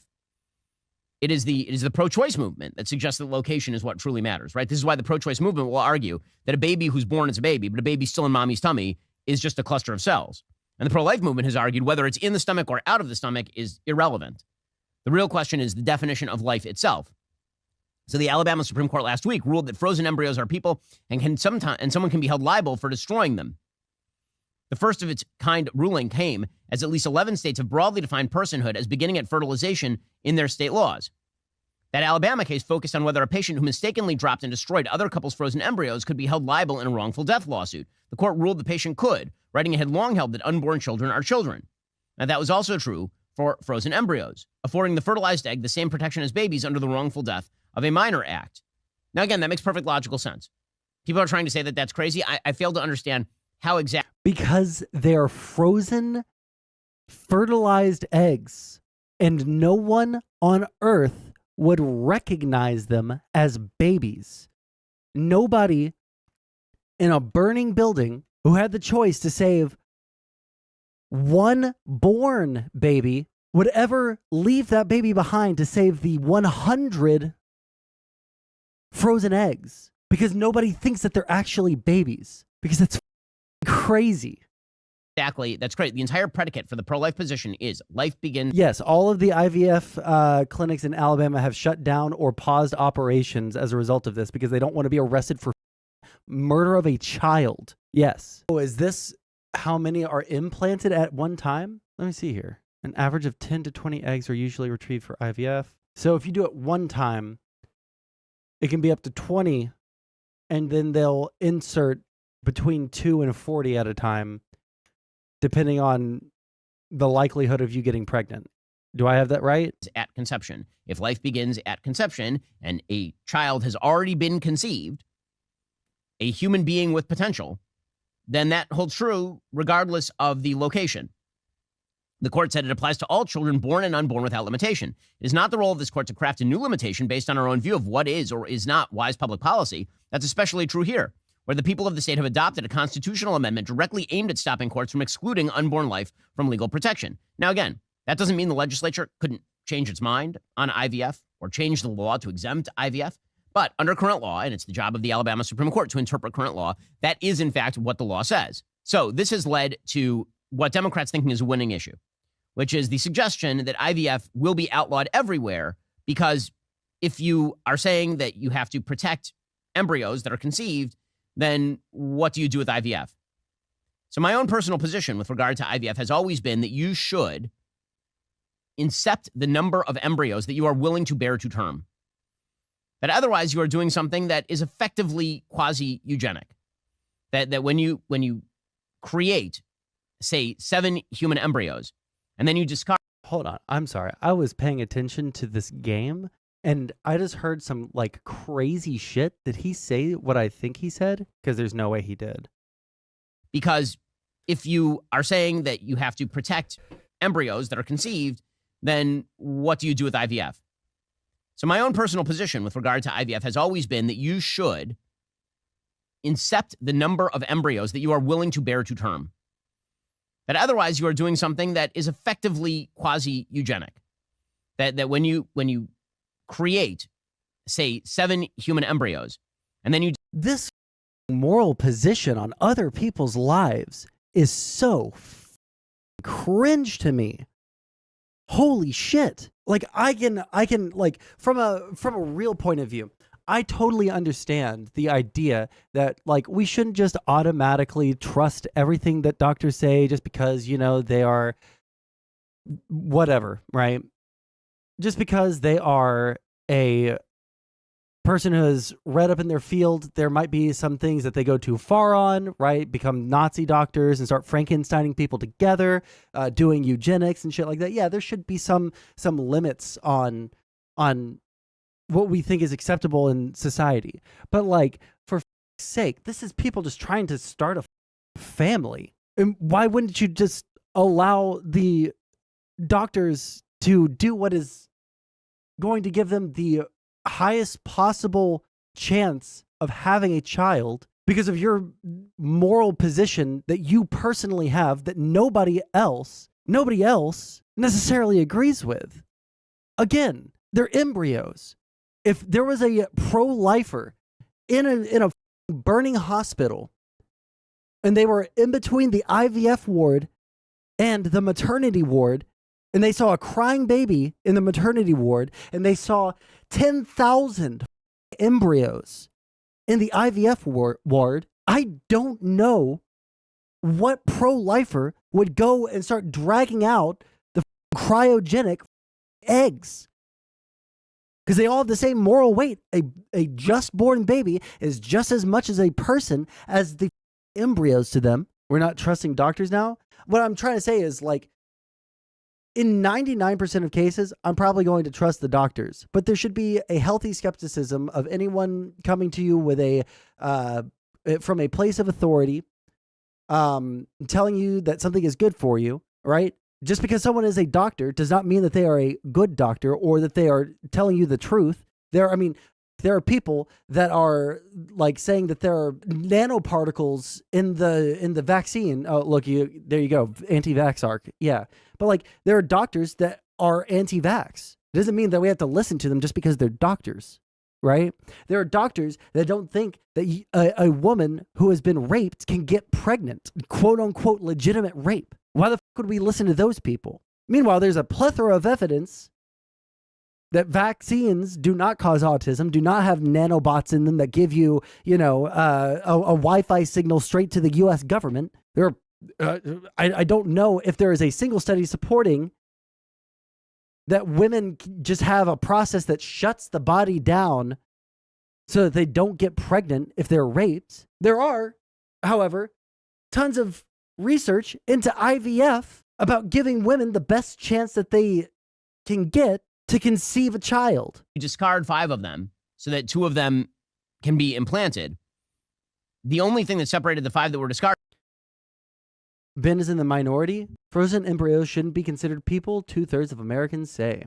Support or oppose frozen embryo personhood. Oh my God, wait, bro. Republicans are 50-50 on this, dude. I really thought that it was going to be like 60-30 with 10% unsure on Republicans. I hate them.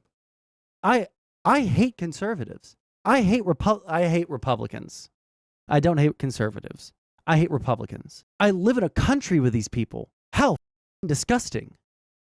From the 2 that were implanted was your choice. It was not the definition of the life. If you had picked one of the other 5, that also would have turned into a human child. And I've seen people who are comparing this to sperm or egg. That's obviously a different thing. Sperm on its own will not grow into a human. An egg on its own will not grow into a human. A fertilized human embryo will, in fact, turn into a human. On its own? Benny boy, on its own. Sperm need egg needs sperm to move on to the next part. Sperm and egg meet, become fertilized egg. What does it need, Benny boy? They don't just start growing in the cryo chambers. If they turn the cryo chambers off, they would be dead in 3 minutes. So which part, Benny boy, which part does the embryo by itself turn into a baby? If placed in the proper conditions. And when I say turn into a human, I mean it is a human now. It will turn into a baby if placed in proper conditions. Are you tired of seeing that misspoke. receding hairline getting deeper and com/Shapiro? So the Washington Post, of course, is jumping all over this. There are a lot of people, I mean, I know people who have used IVF to conceive. I've offered money. Oh, and would you condemn those people for doing very normal IVF practices, like, you know, discarding unused and never going to be used frozen embryos? Because if you don't, then you are logically inconsistent, Ben. You're not going off of facts and logic there. You should look at them the same way that you look at someone like the Casey Anthony lady killing a baby. Need to help people. But he doesn't look at them the same way. Why? Because even he doesn't think that an embryo is a human being. We use IVF to conceive. My only condition in actually providing a loan or a charitable giving on that was my own pro-life position, which is implant them, even if it's more expensive. If you want to implant 2 embryos, then conceive 2 embryos. That is the pro-life position on this particular measure. Now, does that make for awkward politics? Sure, because pro-life always makes for awkward politics. The reality is that the vast majority of Americans are like in the 15 to 16 to 12 week stage with regard to where they think abortion is and is not appropriate. That doesn't mean they're right. A lot of people think a lot of things about morality that are wrong, as it turns out.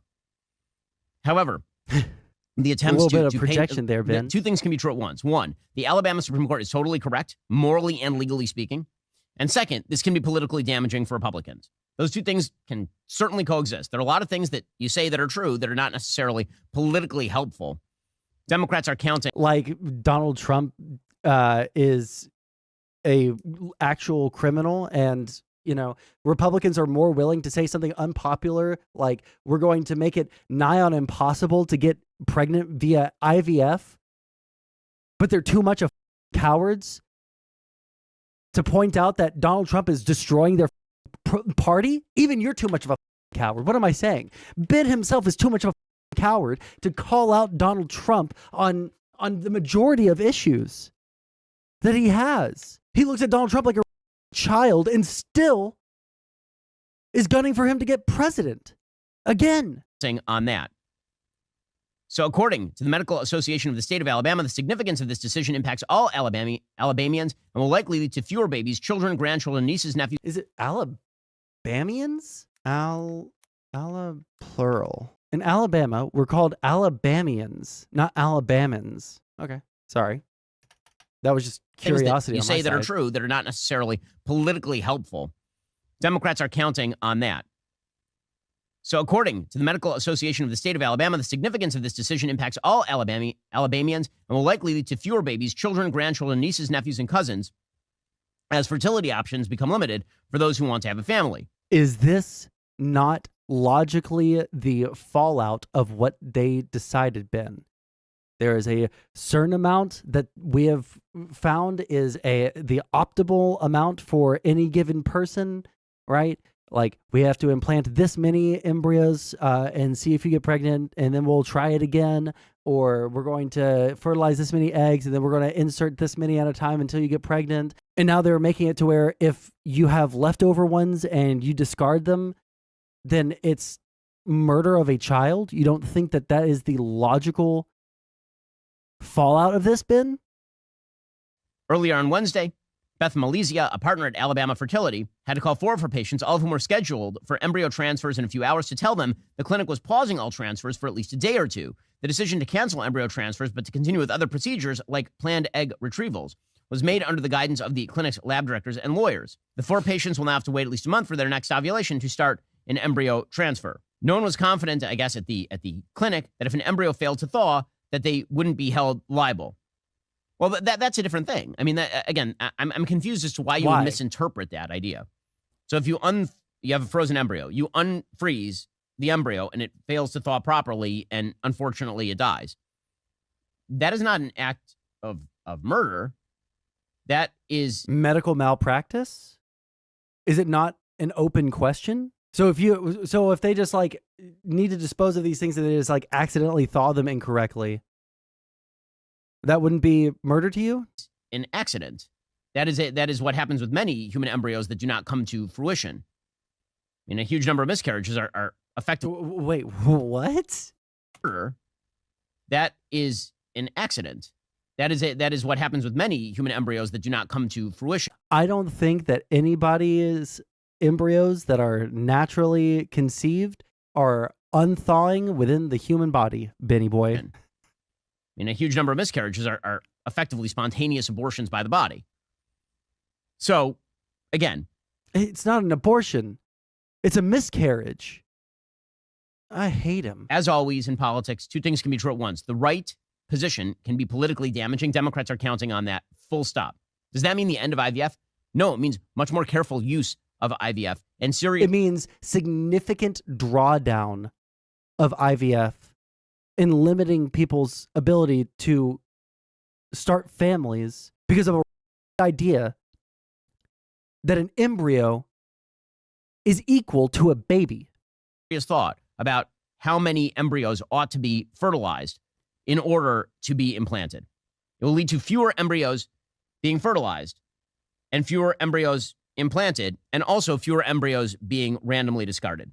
Are you tired of the lies and the twists? Randomly discarded? I hate these people so much, dude. Jesus Christ. Okay, let's see what else is going on. I can't handle these people. They're just talking machines, talking point machines. They're factories of talking points that do not care about the real world fallout of their talking points. So let's say, for the sake of argument, that all of the water levels around the world rise by let's say 5 feet over the next 100 years, say 10 feet by the next 100 years, and it puts all the low-lying areas on the coast underwater, right? Which, let's say all of that happens. You think that people aren't going to just sell their homes and move? Just one small problem. Sell their houses to who, Ben? Aquaman! Still better than Destiny? Oh, okie dokie, buddy. Vosh just got exposed again? Is it the exact same thing? Story, I was getting ready for bed, and I noticed a Willie Mack show. I've reacted to his videos before. I've asked him if I could react to them, and he said that he's cool with it. I noticed that about an hour ago, he made a video about Vosh, and I was like, wait, Vosh? I mean, I thought that was something from like a week or two ago. Okay, I don't care. Me, dude. Okay, let's look at the content suggestions. Wait, why am I being... 1 second. Give me 2 secs. Okay, got it. Okay, go to my Discord. Oh, we don't have any new ones. Got it. Oh, yeah. Well, let's see who what this also is didn't show up to the happening. rally, and then we find out afterwards it was... Okay, I wanted to kind of maybe have a question to kind of recenter this, because we talk a lot about influence, how every country tries to influence the United States. I just want to see the and opening populace statements. and things like that. That may... Gang, I have a new microphone. We just set this up, so if the audio's off, please let me know as soon as possible, and I'll try to adjust it. But start us off, introduce himself, give the opening statement, and we'll just go from there. Shot, go. Did you see my funny quick meme? I'm Asian. I'm Asian. I'm so Asian. My pronouns are he. That's so stupid. Just walk out? Did he just fucking walk out? I'm Asian. Yeah, it's pretty good. Go for it. What's up? My name is Rashad Crenshaw, and I firmly believe that currently the Republican Who are the two feds? Are you saying Counterpoints and Dylan Burns, who I saw earlier? It's so stupid that I laugh. Yeah, exactly.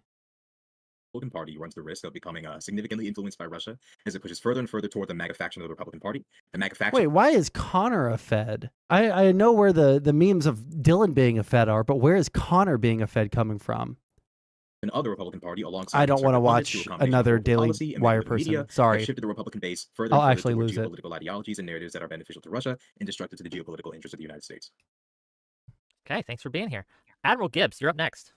Yeah, so I'm Admiral Gibbs. You can find me everywhere at Admiral Gibbs on all the socials. It's good stuff. Yeah, so this is a nothing burger. It's a non-issue. Anybody that's saying that Russia is influencing the Republican Party in any successful degree is just spouting leftist talking points, and which is really ironic because Russia, much like China, still has some socialist elements to it. And we all know that the Democratic Party is home of socialism. So if we should be talking about a party that's influenced by Russia and other malignant influences like China, we should be talking about the Dems. But I guess we're talking about the Republicans. And you know what? Like I said, it's a nothing burger. And I'm here to stand up for my conservative brethren in that regard. Okay, well, we'll see how it goes. Thanks for being here. Really appreciate you. I don't think that the GOP is being infiltrated by Russian influence. I just think that they're so horny to find something that they can latch onto to attack Joe Biden that they're willing to use spurious allegations from people that just happen to be foreign agents for China and Russia, respectively. The first one was a foreign agent in China, and the second one is literally a Russian foreign agent. Like, they're just so horny that they'll believe anything so that they can get a one-up on the Dems. That's all it is. Next up, counterpoints. Go ahead. Sorry, I stumbled on my words for a little bit. No, it's okay. Hi, everybody. My name's Connor. I run a YouTube channel named Counterpoints. And in reference to this topic in general, I'm with Mr. Crenshaw 100%. I think that you'd have to be blind in order to deny the influence. When you're talking about Tucker Carlson simping for Putin, when you're talking about Trump simping for Putin, when you're talking about MAGA in general being non-interventionist, all that kind of stuff, it lines up with fiscal conservative talking points. It lines up with isolationist talking points. But these are obviously all geopolitical strategies that benefit Russia. I think you'd have to be blind in order to deny it. The question is whether or not that's a good Fabian Liberty Scott's about to... Oh man, this guy, he's about to go insane on this panel, bro. He's about to go unhinged, bro. You're going to see drool foaming at the mouth, dude. You're going to see one of his eyes pop out. He's going to pop it back in. Steam's going to come out of his ears, dude. You can see it already. Look at that face. He's already done with this shit. Did you just say that the Republicans are infiltrated by Russian influence? Bro, let me tell you something. I'm an anarcho-capitalist, and I'm going to remind you of that every third time I speak. And also, you're wrong. Queer. I don't... Right? So I think that MAGA people, they might say, and ? That might be because basically we have international influence that affects our politics all the time.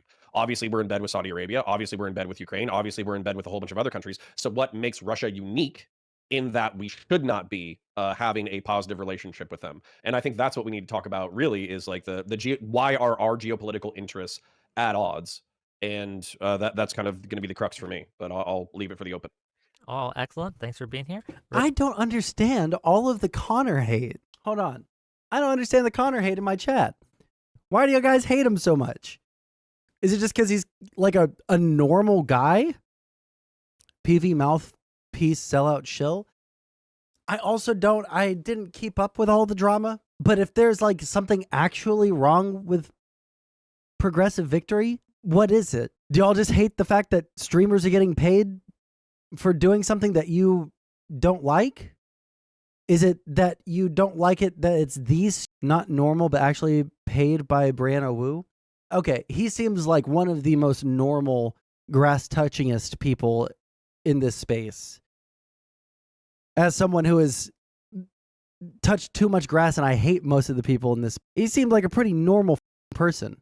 What the is wrong? I don't understand this insane reaction. If you can't comprehend why, I just haven't heard any reason other than there's streamers getting paid. And then the biggest criticism after listening to Wick and Connor get pressed by like 8 people on JStalk's stream, the biggest criticism that kept on coming up over and over and over was that it wasn't disclosed and that it might affect their content, right? He's working for a PAC to get progressives elected. A normal conservative would work with another righty PAC to get someone other than Trump primaried. Well, if I was in that position, if I was a conservative and I had the option between working with a PAC to try and get Joe Biden elected versus a PAC to get Trump primaried, I'm going with the PAC to get Biden elected because Trump's not going to get primaried. Does that make sense? Like, that would be the immediate calculus that I put in my head, but I know you don't care he's paid opposition. By paid opposition, you're saying that he's a conservative that's being paid to come onto these channels to put up a light conservative defense, but ultimately get bodied. Yeah? Granted, I don't watch that many debates anymore. All right. I don't keep up with every debate that happens in the space or anything like that. The times that I've seen Connor on panels or have been on a panel with Connor, this will take time to go hard on someone for saying some shit. I've seen him go extremely hard on lefties. Now, has that changed? Has he stopped shitting on people for going too far left? His principles have been shifting. He is okay with Vosh being a lolicon as long as he uses his audience for the greater good. Okay, well, that's insanely cringe.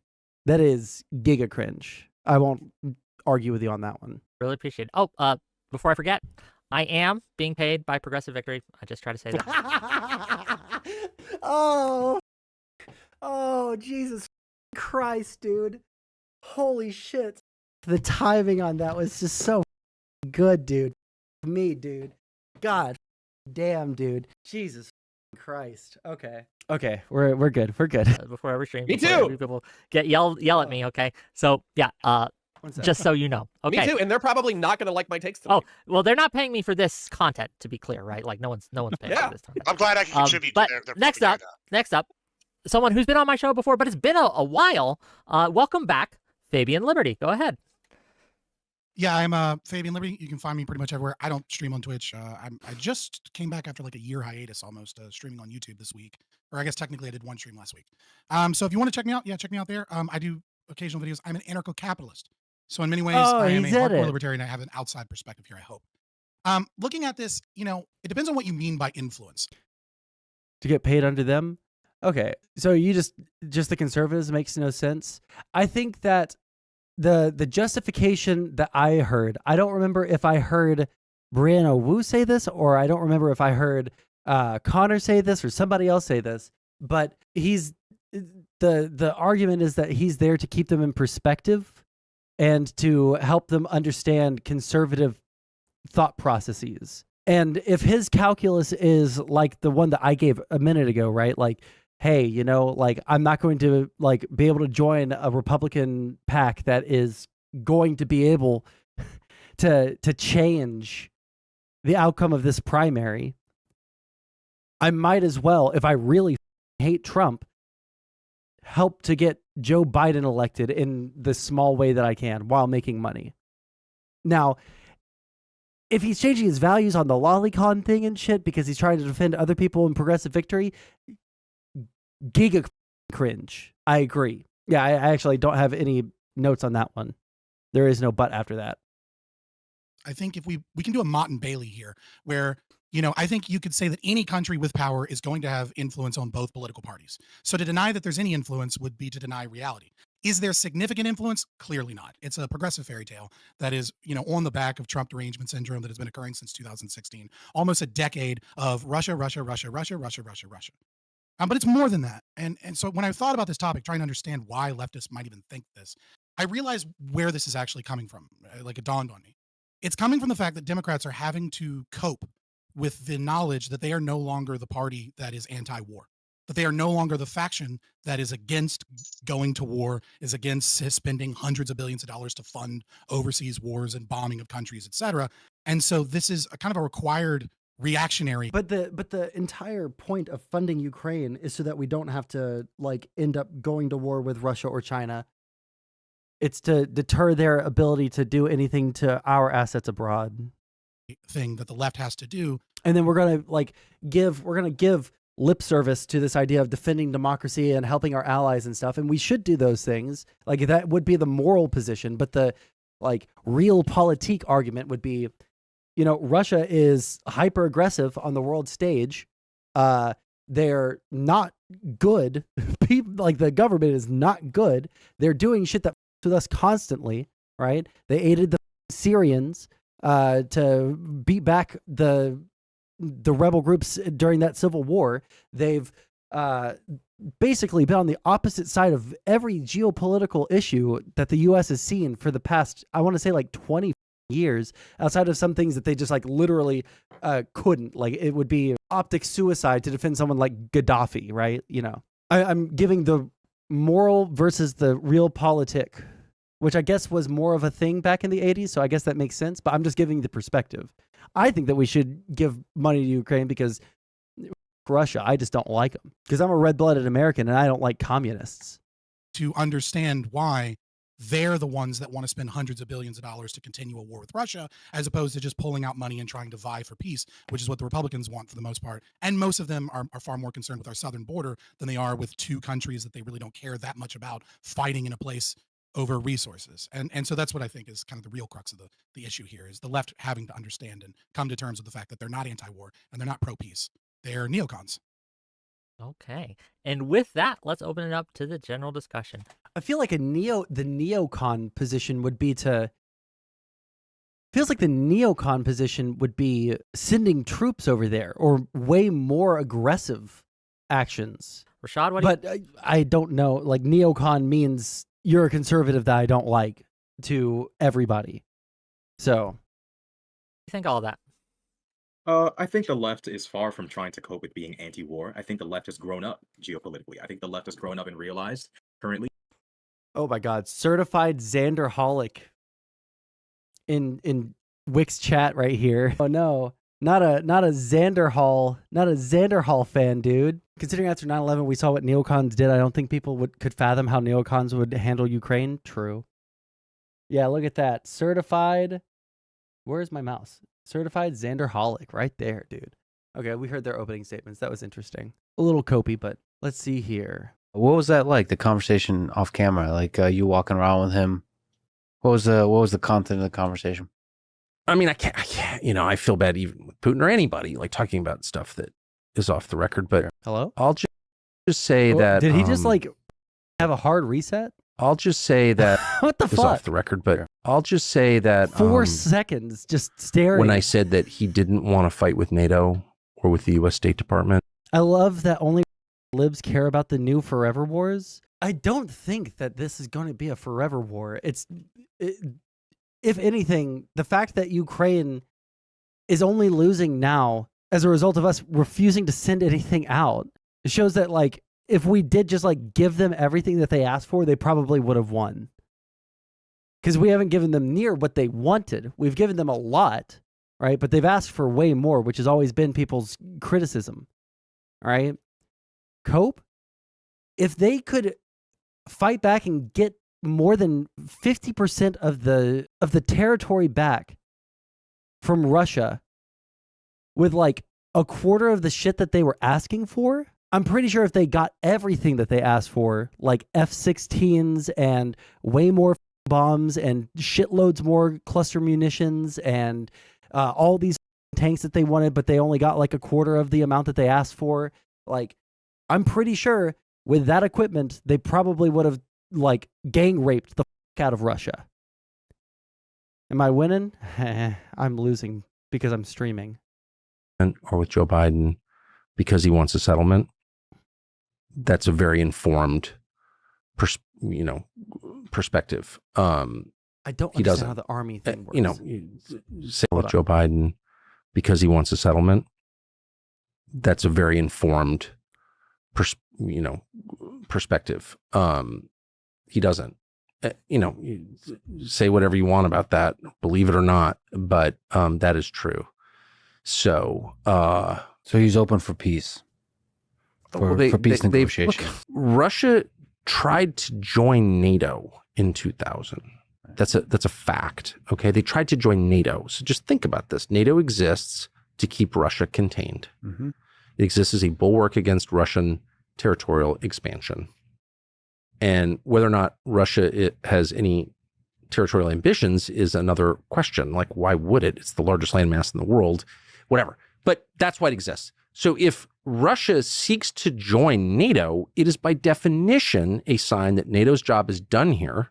We can declare victory and go home. The fact that they turned him down is like so shocking to me, but it's true. Then he approaches the next president, George W. Bush. That was with Bill Clinton at the end of his term in 2000. He approaches the next president and said, in our next missile deal, let's align on this and we'll designate Iran as our common enemy. Iran, which is now, effectively in league with Russia, thanks to our insane policies. But, and And George W. Bush, to his credit, is like, well, that seems like kind of an innovative, good idea. And Condi Rice, who's like one of the stupidest people ever to hold power in the United States, if I can say, who's like monomaniacally anti-Russia because she had an advisor at Stanford who was, or something during the Cold War. No, we can't do that. And Bush is just weak. And so he agreed. It's like, what? That is crazy. If you're crazy, fighting with someone and the person says, you know what, actually our interests align, and you've spent 80% of your mental disk space on hating me and opposing me or whatever, but actually we can be on the same team.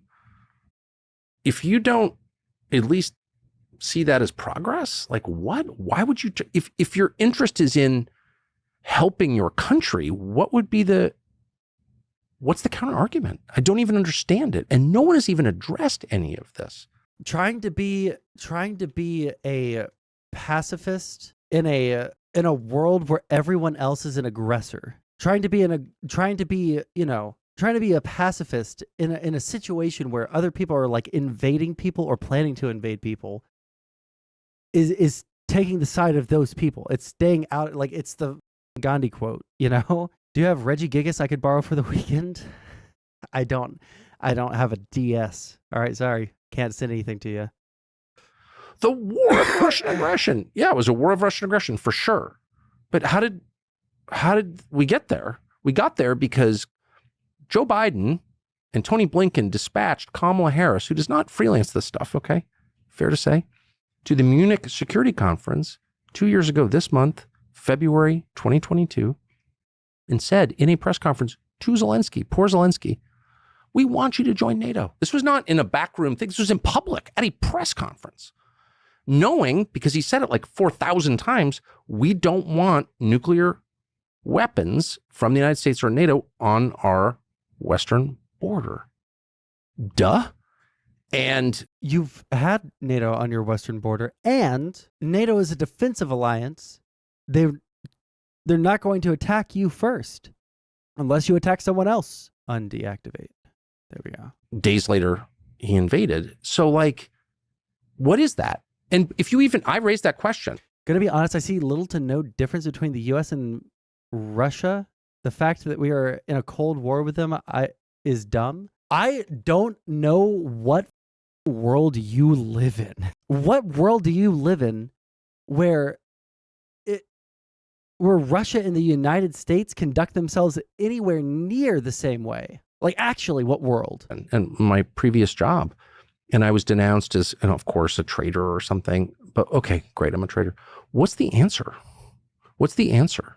These are not Toria Nuland, who I know, not dumb, hasn't helped the U.S. in any way, an architect of the Iraq War, architect of this disaster, one of the people who destroyed the U.S. dollar. Okay, fine. But she's not stupid. So, like, you're trying to get a war by acting that way. What's the other explanation? By the way, NATO didn't want Ukraine because it didn't meet the criteria. So, for admission. So why would you say that? Because you want a war. That's why. And that war has enriched a lot of people to the tune of billions. So I don't care if I sound like some kind of left-wing conspiracy nut, because I'm neither left-wing nor a conspiracy nut. Tell me how I'm wrong. Who do you think is behind it? If you were to analyze, like zoom out, looking at the entirety of human history, the military-industrial complex, you said Kamala Harris. Is it individuals? Is it like this? Former NATO chief Vladimir Putin wanted Russia to join NATO, but did not want his country to have to go through the usual application process and stand in line with a lot of countries that don't matter, according to a former Secretary General for the Transatlantic Alliance. Collective flock that people are just pro-war as a collective. It's the hive mind. No notes. That's just funny. And I, spent my whole life in D.C. from 85 to 2020, so 35 years. And again, I grew up around it in that world. And I do think that conspiracies, of course, there are conspiracies, but in general, the hive mind is responsible for the worst decisions. It's a bunch of people with the same views, totally, views that have not been updated in decades. Putin said something that I thought was absolutely true. I don't know how he would know this, but it is true because I lived among them. So the Soviet Union dissolves in August of 91 on my honeymoon in Bermuda. I'll never forget it. And it was a big thing, If you lived in D.C., I mean, the receptionist in my office in 1991 was getting a master's in Russian from Georgetown. He was going to be a Sovietologist. And he was among... Lex stinks. What a drone. I mean, anyone that's not just like out there like screeching about the evil SJWs and the leftists and how bad it is for conservatives and how soy and cringe all of these like trans people are, like you're going to say that they're soy and cringe. So there's very few criticisms of a person that I would hear from you that I would take at face value. I'm just saying. They both fight proxy wars. They are both oligarchies. That are nuclear superpowers. We are not an oligarchy. We both fight proxy wars. So by those two metrics, not whether or not we're on the good side or the bad side of those proxy wars, just the fact that we will give people munitions to fight against people that are in our interest, that equals the same as Russia. I mean, given the fact that we supported people like the Kurds, just means nothing, because Russia also fights proxy wars for actual extreme dictators. Also, they don't even do what we do. Like, we'll do proxy wars. They'll jump into Syria. They'll jump into those places. Russia's funding and bringing North Korea up for the first time in its entire history. And we're the bad guys? Equivalent morally to the Russians? Who explicitly go out of their way to find people who are extremely, extremely horrible dictators. Thousands of people in Washington on that same track. And so the Soviet Union collapses. Well, so does the rationale for a good portion of the U.S. government. What is Citizens United? What does the ruling say? Has been dedicated for over 40 years to opposing this thing that no longer exists. So there's a lot of forward momentum. There's a huge amount of money, the bulk of the money in the richest country in the world, aimed in this direction. And it's very hard for people to readjust, to reassess. And you see this in life all the time. I love my wife. All of a sudden she ran off with my best friend. Holy shit. I didn't expect that this morning. Now it's a reality. Like, how do I deal with that? Well, I got stage 4 cancer diagnosis. Okay. And it's all bad, but I'm just saying, like, that's the nature of life. Things that you did not anticipate, never thought you'd have to face, happen out of nowhere. And you have to adjust your expectations and your goals. And people have a hard time with that, very hard time with that. So that's a lot of it. People, if you're Condi Rice, sort of Condi Rice, highly ambitious midwit who gets this degree from Stanford, and you read Tolstoy in the original, sure you did. And you spent your whole life like thinking that Russia is the center of evil in the world. It's kind of hard to be like, well, actually, there's a new threat and it's coming from farther east. It's primarily an economic threat.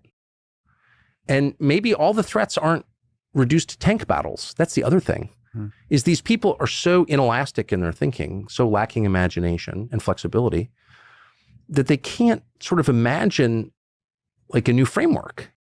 Citizens United was a Supreme Court decision that allows corporations to find and buy off politicians. That's not true. I don't even want to defend Citizens United. Like, it's not that I super like Citizens United. It was the best decision between two horrible realities. Either we allow people to, let's take two examples. Let's say that there is a businessman that wants to invite a congressperson to a dinner and talk about policy and talk about why this policy would be really good for, XYZ reason, right? And it would be really good for business and it would increase the economy of the United States. Do you think that that is a bad thing? Yes or no? There is a businessman.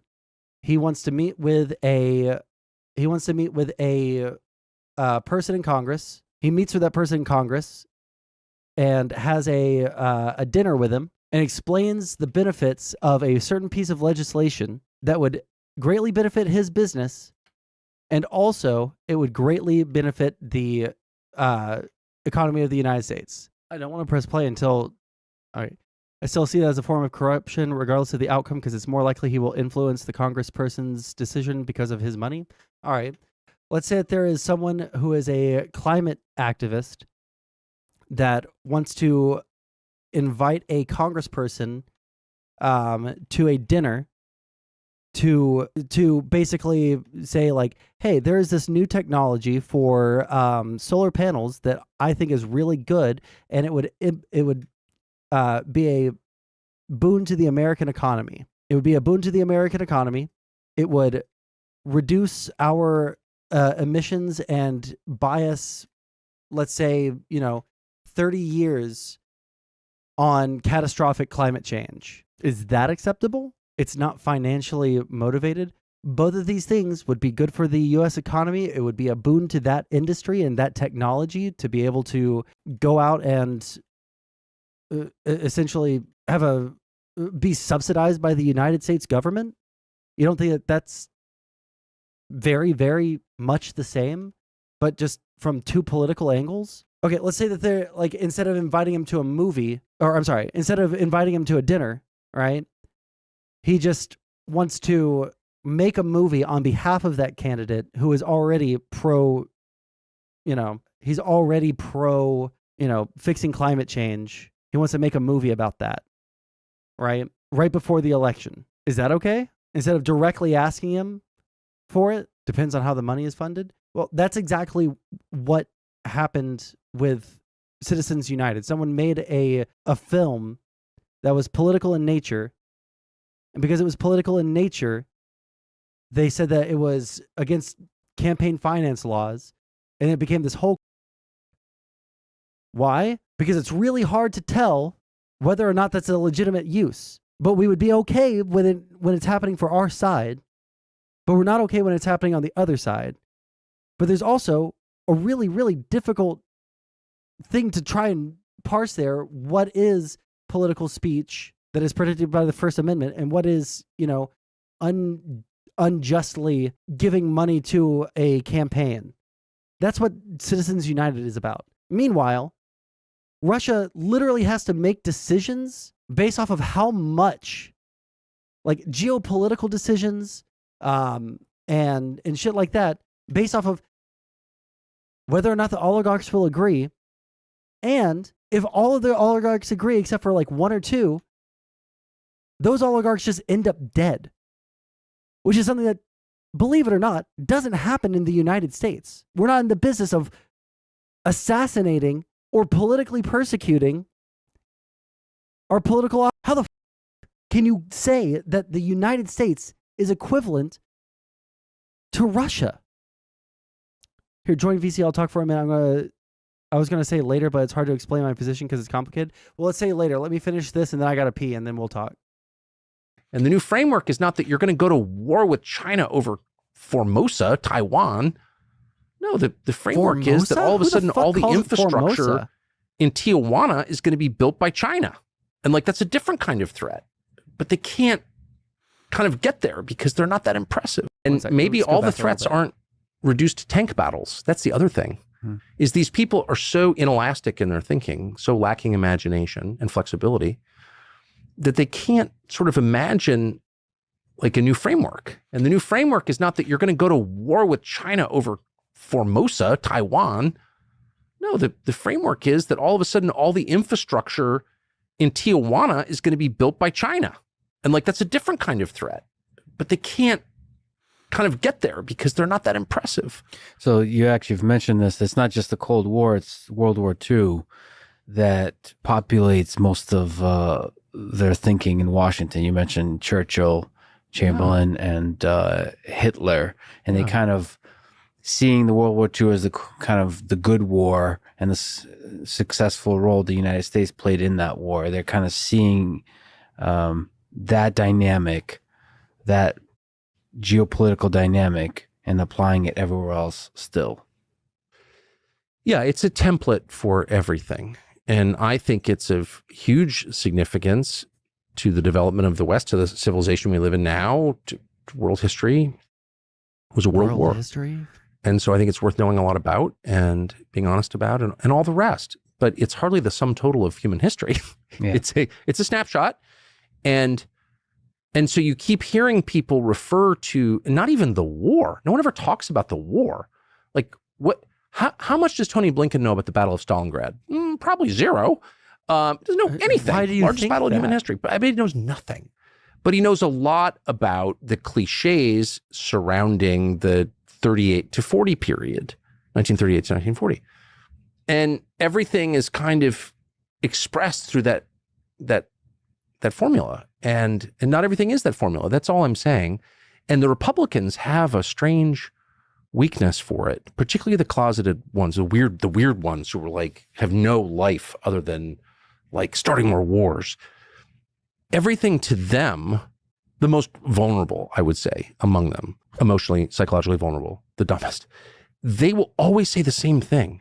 And it appeals to Republican voters, unfortunately, that every problem is the result of weakness. Everyone's Chamberlain. Like Germany never would have gone into Poland and Czechoslovakia if England had been stronger. That's the argument. Is that true? I don't know, actually. Maybe. It might be totally true. It might not be true at all. I really don't know. But not everything is that. That's not always true. If I go up to you in a bar and I say, I hate your necktie, I'm being pretty aggressive with you, pretty strong.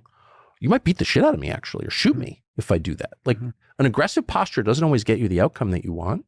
Sometimes it requires a more sophisticated Mediterranean posture. I mean, it kind of depends. It's a time and place thing. And they don't acknowledge that. It's like everything is this same template. And that's not the road to good decision making at all. Okay. All right. Give me just a couple of seconds. I'm going to run to the bathroom and take a quick piss, and then we'll be back and we'll talk to Vigilante. We'll play some Nintendo music or something. Be right back. All right. Vigilante, whenever you're ready. Yo. Wait, I was muted. You're all good? What's up? Okay, so like my opinion on this is kind of complicated because like the way that I see it, any country that doesn't have publicly financed elections is effectively an oligarchy.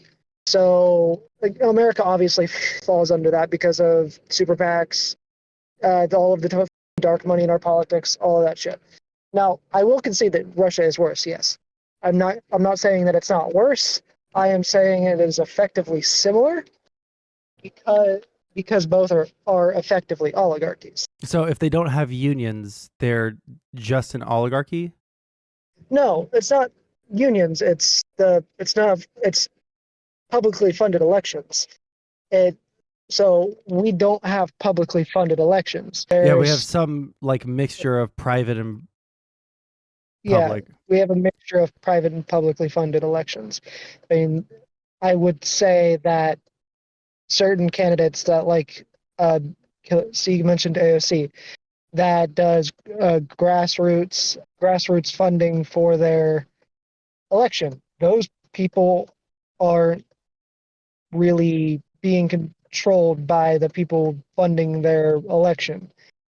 But the way that our system works, like we can sit here and say that there's like no proof that the people donating millions and millions of dollars to people's super PACs doesn't influence their decisions.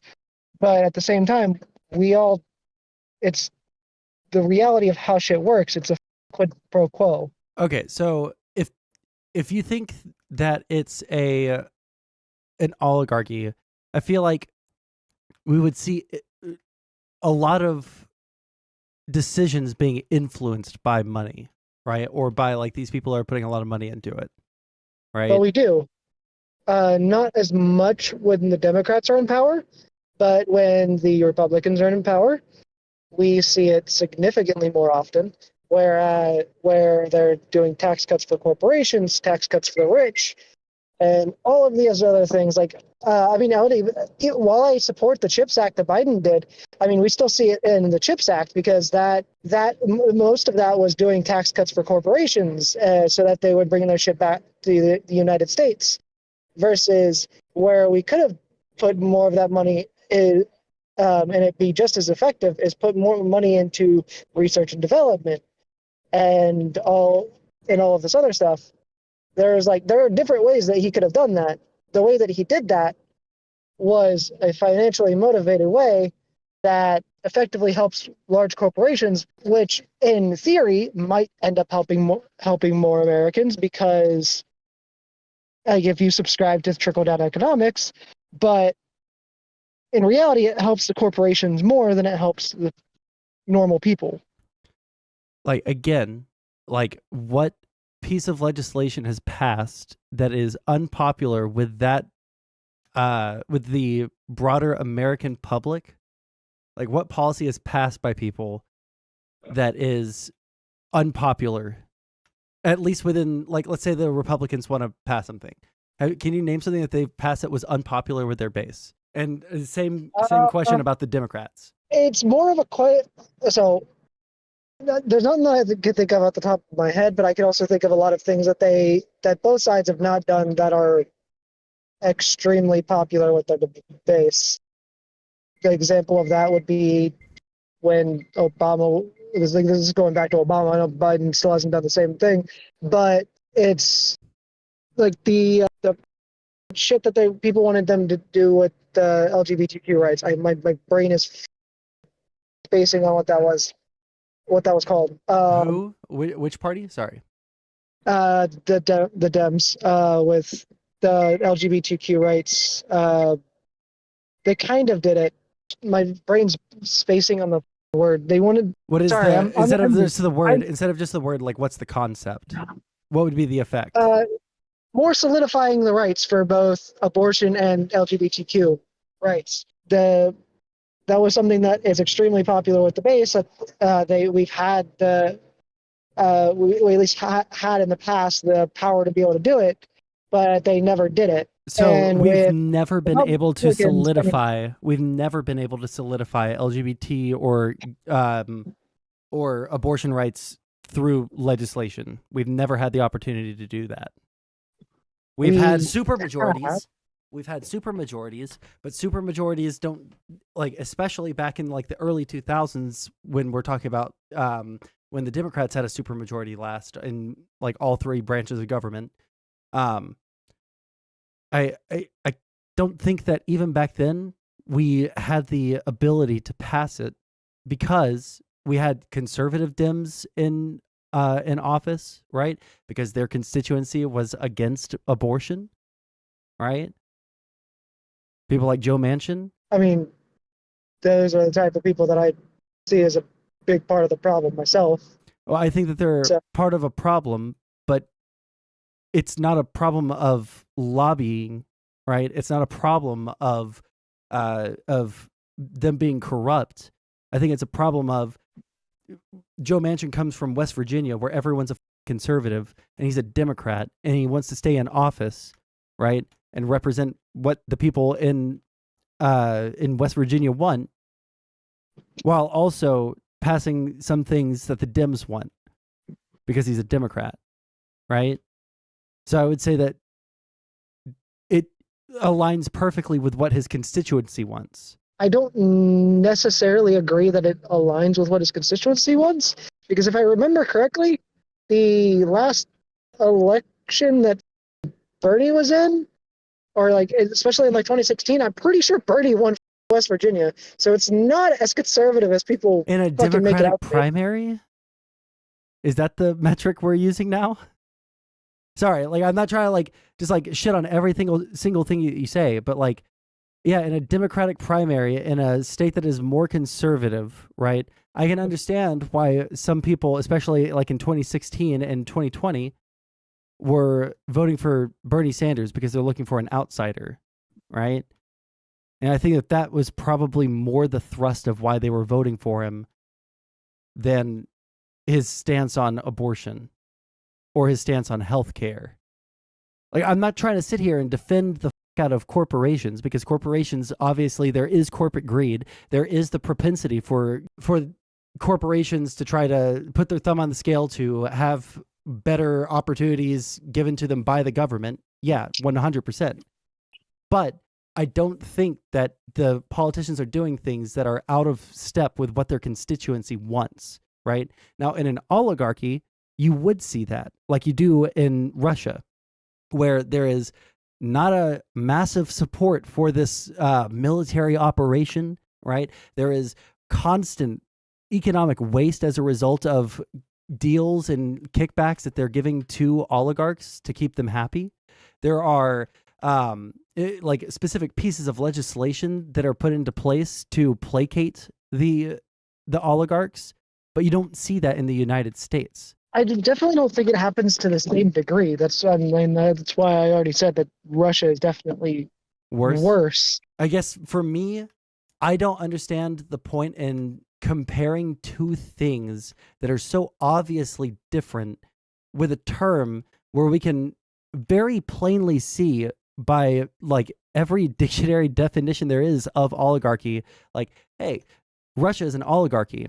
And then drawing that same comparison to the United States, where you have to like twist and weave and bob just to make it seem like we do live in an oligarchy, or make it seem like there is a comparison that is worth making to Russia, right? Where I don't think that there is. I don't think that we have, our politicians going out and assassinating people for being political rivals, right? I don't think that we have people who are in danger because they go against the wishes of an oligarch, or if there's like one oligarch that's not towing the line, then maybe he gets thrown out of a window. So just like on the oligarchy thing, I don't think that there is any comparison unless you're going to take like the most hardcore lefty stance on it, and like if there is money in politics, if we don't completely just publicly fund it 100%, even if it does go against the Constitution, right? Or even if it is a very difficult question of what is political speech and what isn't, then we're an oligarchy that can be compared to Russia, right? I think that we can definitely talk about campaign finance laws, but the idea that we're going to sit there and talk about campaign finance laws like the Citizens United case, when we would be totally fine with Citizens United as long as it's on our side. That's why I brought up the idea of the climate activist, right? Who says, hey, there's this new technology. It would be really, really good for, reducing our carbon emissions, right? We could also boost our economy because of this and that. And, it would bring an industry back to the United States to manufacture these things, right? I don't think that in any, like outside of morality or correctness, maybe, it's any different than someone who is advocating like, hey, I have this business and we sell, X product. And if we loosened this regulation, or if we invested in this technology, then it would be a massive boon to the industry that we have on this type of product. And that's where the difficult question comes in. Yeah, go ahead. I don't necessarily agree with the ability to do it if it affects our side.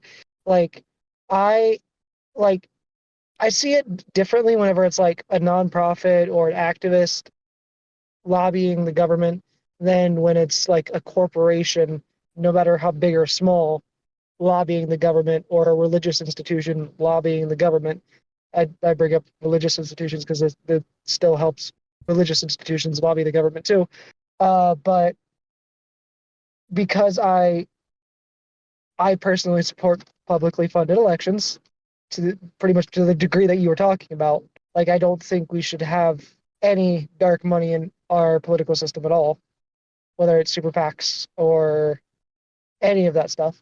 I think we need to get rid of all of it and utilize there was one system proposed a while ago where it would be the elections would be publicly funded by tax dollars, and to an extent that you would be able to have like designate which candidate that your tax dollars specifically would go to, designate a certain amount of your tax dollars to the specific candidate. That's the system that I personally support.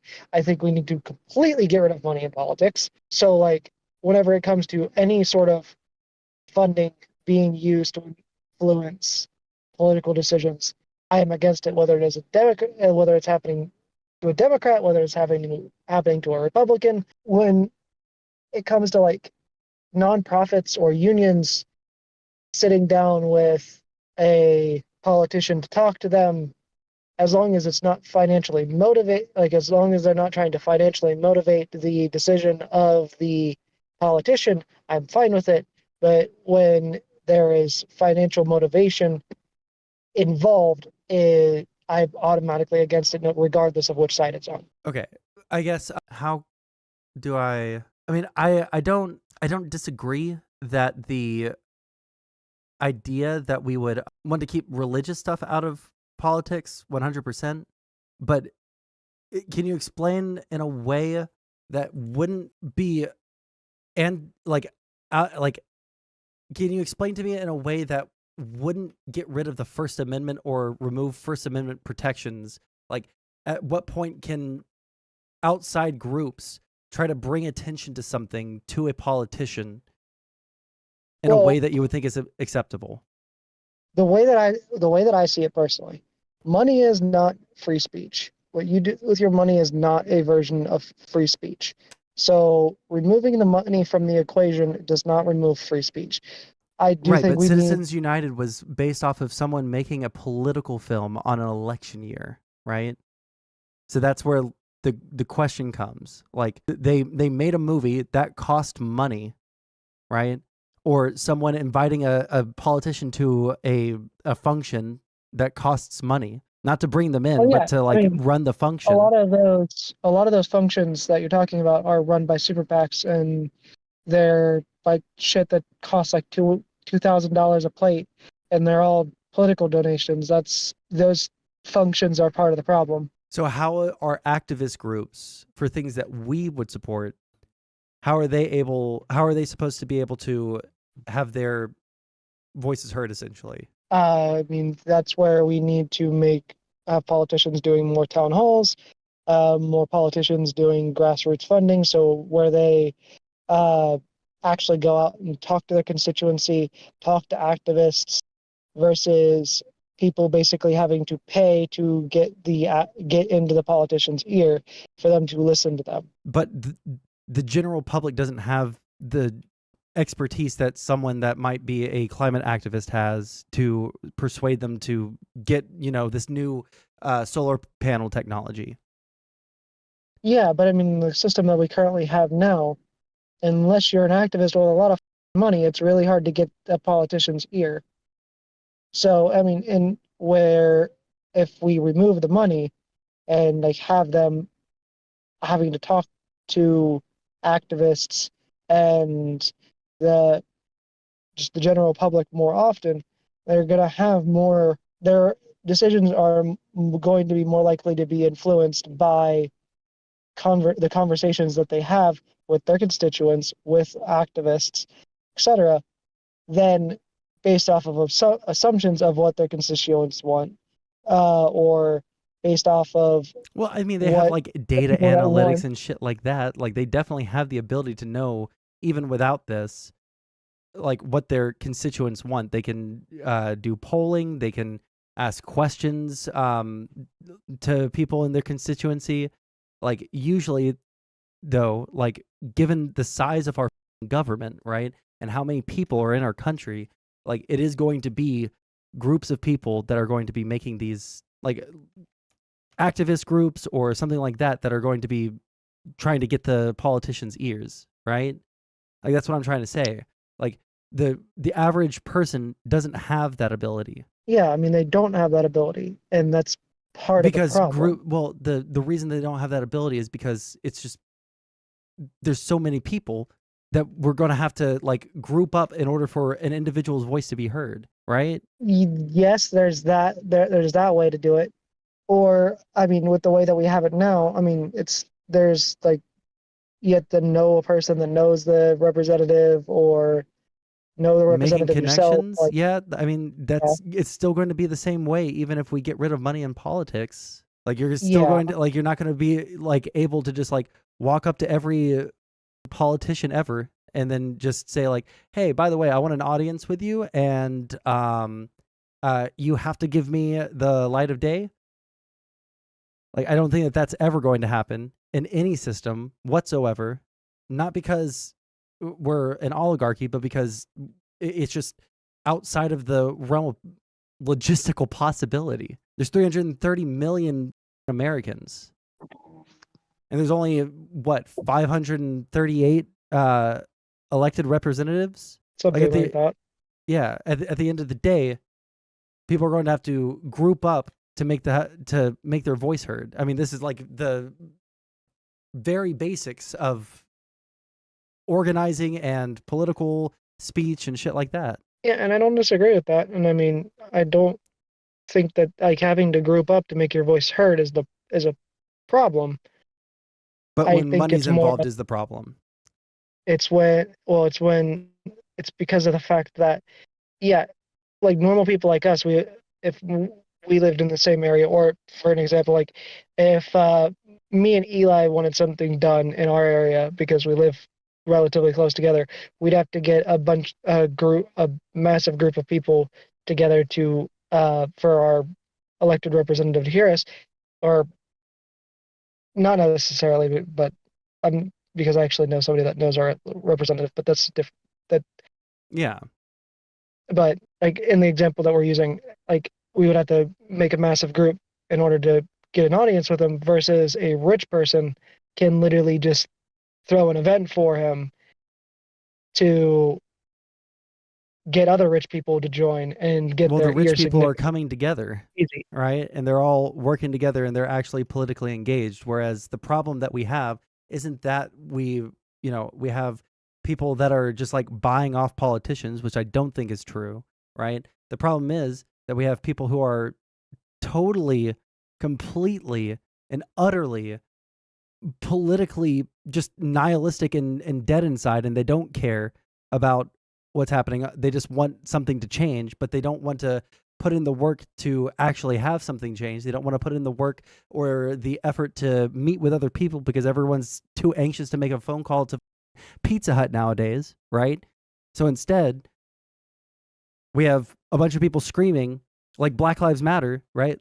There was a lot of political pressure behind that, but it all fucking went away because instead of actually coming together and forming a plan and having specific demands, it was just like, change something now, make it better.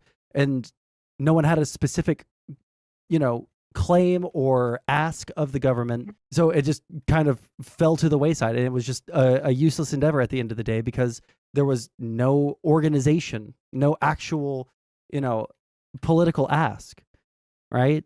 And so I think that that's what the problem is. The ask that they had wouldn't have helped anyways. Yeah. And so like at the end of the day, like what is a politician supposed to do? Listen to people that have specific demands, that are well organized, have put all of their thoughts into an easy to digest and easy to comprehend format, like, I don't know, a banquet dinner where they explain the benefits of, increasing funding or decreasing taxes on something, et cetera, right? Where they can plainly see, okay, well, this action would lead to this, to this consequence. And I think that would be a good consequence. And that's what my constituency also wants. So I'm going to go ahead and go with that.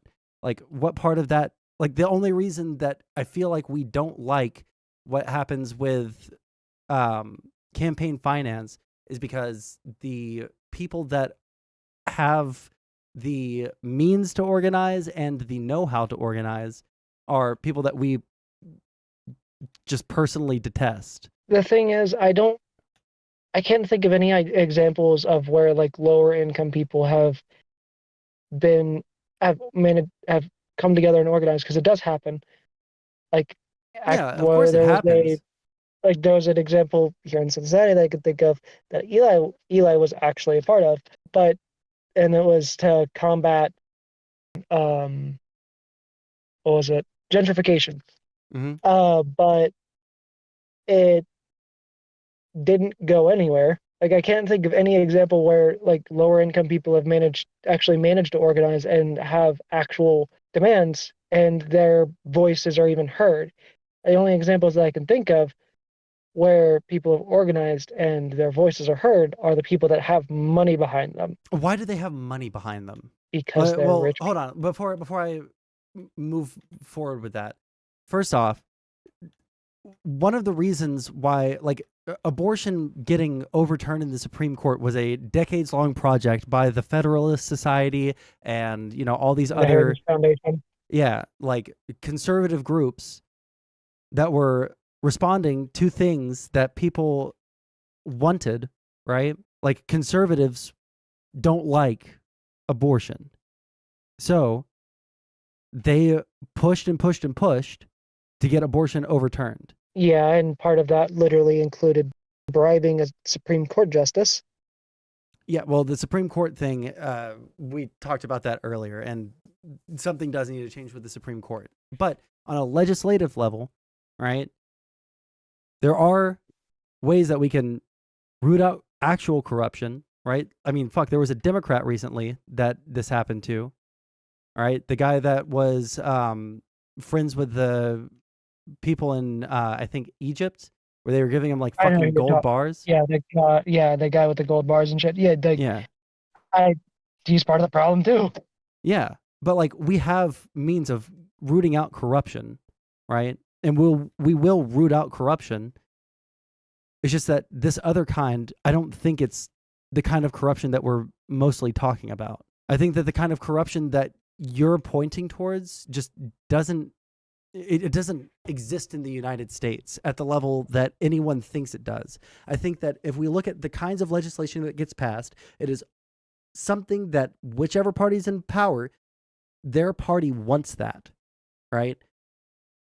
Like the Democrats, we wanted to, you know, rebuke Russia. We wanted to stand with our allies. We wanted to make America great again for, you know, the things that we wanted. And Biden's gone in and he's done a good number of those things, right? Trump, can you name a single thing that he did that was unpopular with the majority of conservatives? Actually, I can think of one, but I don't know if it was even contested with the majority of Republicans. But like, can you think of anything off the top of your head that the Republicans didn't want that Trump did? Can you think of anything that Mitch McConnell has done that isn't popular with the Republican Party, or what he's advocated for, or what he's pushed for in legislation? I can't think of anything out of those two, but I can think of something that my former Republican representative when I lived up in Dayton did. Every time, because I looked at that guy's record, because some people know this, I think you know this, I've considered running for office. So I literally researched the out of that guy's decisions just to find stuff that I was going to use against him. One of the things that he did was every time that there was anything to help the military that went up on the ballot, like anything to help like veterans and stuff like that, he always ended up voting against it. And I don't know if you know anything about Dayton, but there's literally a massive military base in Dayton, Ohio. And so like a lot of his constituency is military or former military. And the dude, his name is Brad Winstrup. He votes literally against everything that helps veterans or would help like mental health in the military, things like that, which is all stuff that conservatives support. And did he get voted out? No, he's still the representative in Dayton. So he is in power. He has one issue that he votes against his constituency on. Is there any backlash against him? No. So that sounds like political disengagement more than he's being bribed to do it. Well, I mean, this is besides the point, but the big thing that the Republicans are better at the Democrats at then is the Republicans are significantly better at hiding the things that they do against their constituencies' wishes with propaganda than the Democrats are. I mean, yeah, I agree that they're better at propaganda, but I don't know if that necessarily means that. I don't think that bolsters the claim that we live in an oligarchy. I mean, a lot of the propaganda that's made is made by the super PACs, not necessarily the politicians themselves, which the super PACs are what are funded by the super PACs push for anything. Do the super PACs vote for any or tell the politicians to vote on anything that is unpopular with the Republican constituency? There's really no way to know that. It's a bunch of. There is actually. SDL came out with a video like 4 years ago, 5 years ago, that plainly laid all of this out, right? And that's where I've kind of been leading you, right? The idea that we live in an oligarchy is just not true based off of any metric that we can look at. Looking at funding of individuals, looking at their voting records, and then looking at the things that those people's constituents wanted, it seems like it's pretty close, except for on very, very minute little things that the public doesn't give a fuck about, that corporations do. And on those things that nobody ever knows about, those are the things that politicians may be bought off on. But other than that, it seems like both of the parties and the people who are in those parties seem to vote and align very, very closely with what their constituency wants. Every major piece of legislation that has come out, I think maybe in U.S. history, but I can't like 100% like die on that hill, but at least in modern U.S. history, every single big piece of legislation, when it was passed, even if it was later disliked by everybody, was part of a popular mandate by at least the constituency of one party. The money in politics thing, it can be a problem, and it is a problem, but it's not the problem that everyone is focusing on. If we want to pass campaign finance laws, we can do that, and we ought to do that. But it's like running up to someone who's been shot in the chest and seeing that they scraped their knee on the way down and then putting a Band-Aid on the knee first, right? I feel like there's a million things that we need to take care of first before we start even thinking about tackling the campaign finance problem, because it's just not the issue that is up our country right now. The issues that are up our country right now is shit like extreme levels of disinformation, the complete derangement of the Republican constituency. We have foreign adversaries that are actively trying to undermine basically everything that the U.S. is trying to do, even things that you and I would find to be morally good, right? Like at the end of the day, what the actual issue is that we have bigger problems than campaign finance.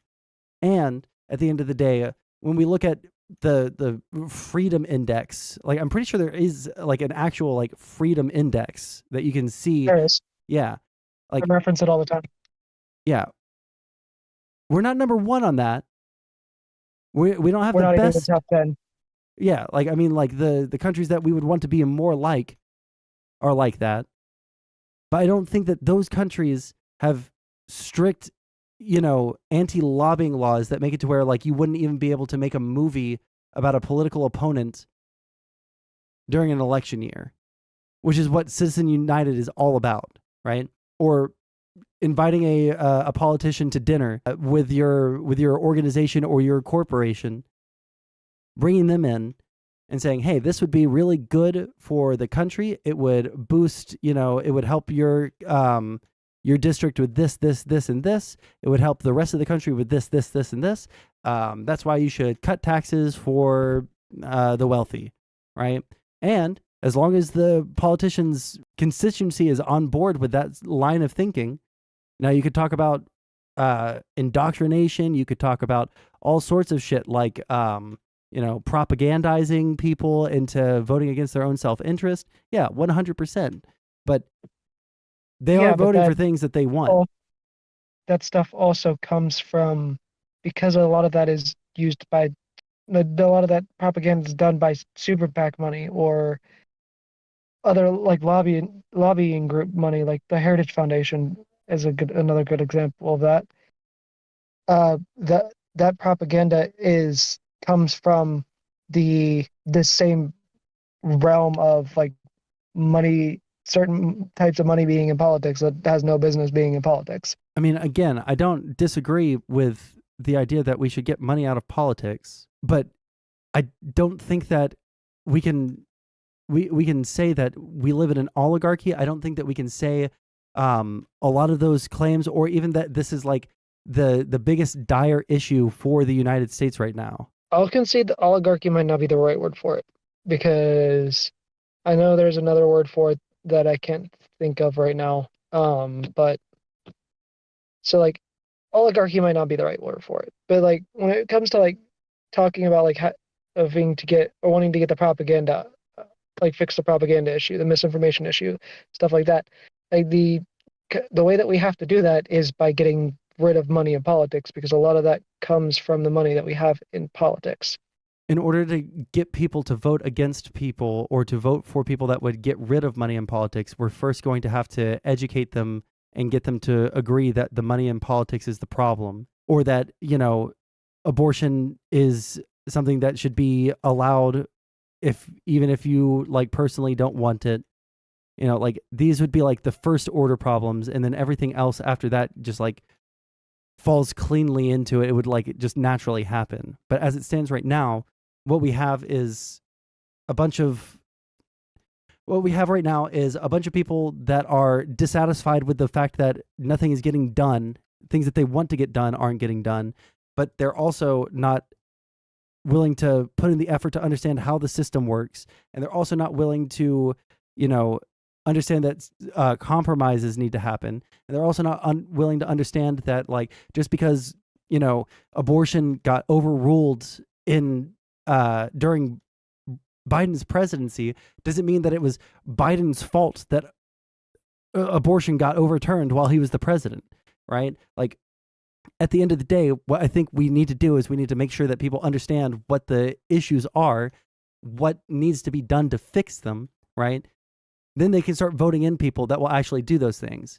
And I don't think that that will be stymied or, you know, destroyed, or people will be hunted down in the streets or anything like what happens in an oligarchy or in anything that is like a pay-for-play system, right?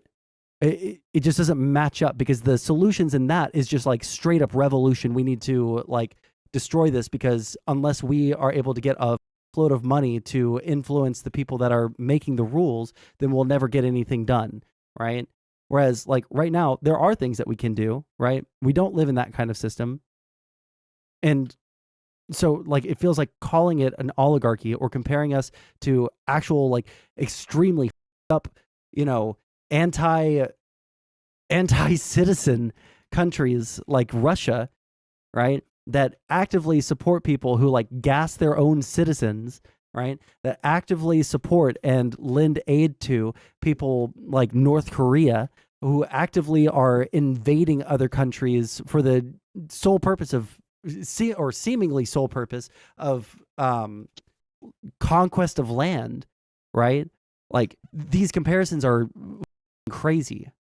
And I think that for all the shit that I will fling at the United States and all of the criticisms I have of our system, I think that all things considered, outside of some economic things and outside of some like hyper niche political like organization things, I really don't think that the US is all that bad. I think that the way that the US is set up, it does lend itself towards a very, very healthy democracy.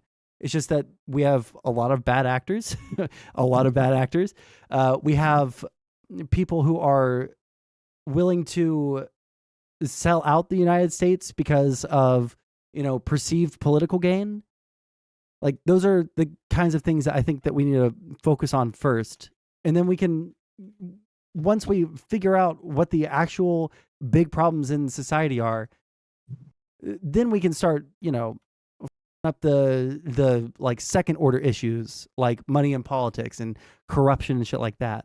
But I don't think that we live in a corrupt society. I don't think that we live in a corrupt political system. We just have a bunch of really people who are conspiracy brained that are ruining everything for everyone else. That's basically like the biggest problem I think that we have in the US. I can understand that point of view. I mean, I'll even admit to an extent that the viewpoint that I have is still it's still a viewpoint that I have left over from being a communist. It's not something that anybody's I really wasn't going to made- bring it up, all right? I wasn't going to put you on blast, all right, buddy? Yeah, I mean, look, I know it's a view that I still have left over from being a communist because nobody's managed to convince me on it. And like it's something that like part of the reason why I still really don't have very much faith in the American political system or in the idea of incremental change is because because I still look at America this way. I don't see any of that. Yeah, 100%. Yeah.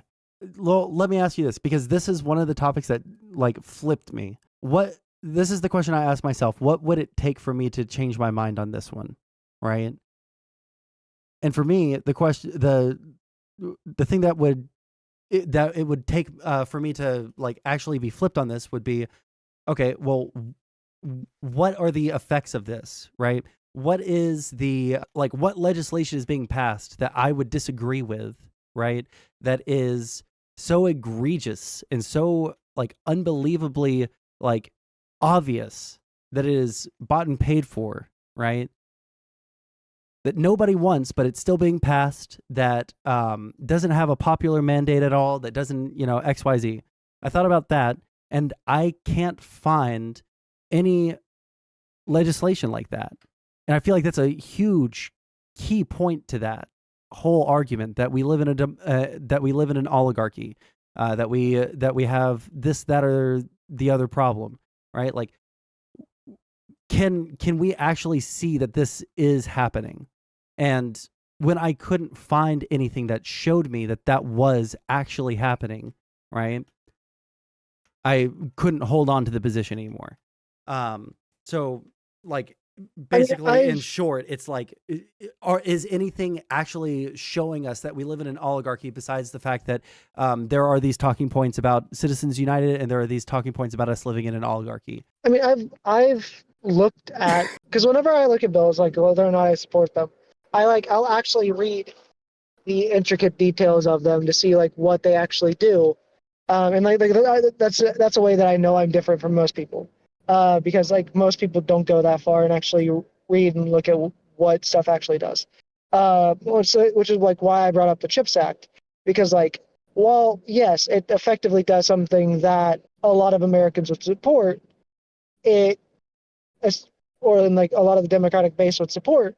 It doesn't do it, necessarily do it in a way that a lot of the Democratic base would support either, because the way that it does it is by creating tax cuts for corporations in order to attempt to incentivize them to bringing the jobs back. Like that's literally why I brought the CHIPS Act up, because the funny thing is I actually support the CHIPS Act for the most part because of what it does. But I don't support how it does it. I think how it does it is asinine. So like I support the idea of it, but I don't support the contents of the bill, if that makes sense. Or you mean of Citizens United? No, I'm the CHIPS Act, because it's the example that I used earlier. Yeah. I mean, like, I like it because like we need to like shore up. We have like obvious problems with like post COVID, we have obvious problems with a lot of shit to do with supply chains. And if China decides to invade Taiwan, then we're kind of on chips. So it's like a necessity, right? Even if it is kind of like bad economic policy on a grand scale, on the scale that we're passing this legislation for, it is the right call, right? But like when it comes to Citizens United, you can't look at that the same way. Like you don't necessarily agree with how it was implemented or like what the effects of it are, but like it's the best solution for the problem that we were having at the time. And there hasn't been a good alternative since, right? Like that's the way that I look at Citizens United. It's not great. There are things that people can do to get around and do like go through loopholes and shit. But at the end of the day, it is the least bad of two options where we either completely stifle people's ability to have their voice heard by a politician, groups or corporations, even if we disagree or agree with them, at the end of the day, this is the best of two bad options.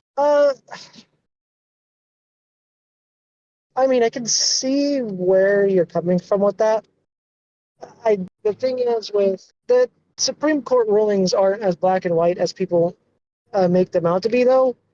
The problem is it's how they phrase their decision is what creates loopholes like that. So yeah, the reason they have those loopholes in Citizens United that make it to where corporations have free speech and are considered people, like that is only a thing because of how they phrased that decision. Well, which part of at that point, what phrasing would you change that would be able to still allow people to have the ability to lobby their government for changes, but doesn't affect the ability for those people to, or doesn't allow them to just like buy off the politicians? I would have to, in order to, it's been a really long time since I've read Citizens United. I don't, the actual decision. I would have to reread it to say how I would have phrased it.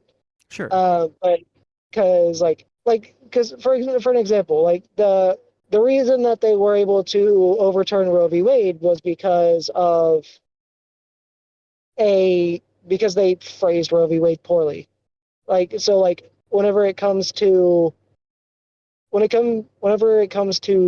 Supreme Court decisions, a lot of the reasons why loopholes are created, or a lot of the reasons why they're able to be overturned later, it's because of things not being phrased. It's well. less. It's like Roe v. Wade. It's not that it wasn't phrased well. It's that it was based on a legal precedent that was novel, right? So like instead of, I think it was like based off of privacy law, right? But I can't remember exactly because it's been a while. It wasn't privacy laws, because privacy laws technically come from the Roe v. Wade. The entire reason we have sorry. Yeah. They came up with a novel like legal idea of there being some kind of like implicit thing of some right implicit right to privacy, right? Yeah. And so because that is like a little spurious constitutionally, it's always been on the chopping block. But because Democrats haven't been able to get the unbelievable, like, to be honest, like the actually unbelievable amount of what's the word I'm looking for? Support in Congress to get that over, or to like solidify it into law. Like that's the big problem with that. And it's the same thing with gay marriage. Actually, wait, didn't they pass something that solidified gay marriage, or no? They did, but they didn't fully solidify gay marriage. They solidified gay marriage, but they didn't solidify like anti-discrimination against gay people and stuff like that. They didn't add that to the Civil Rights Act.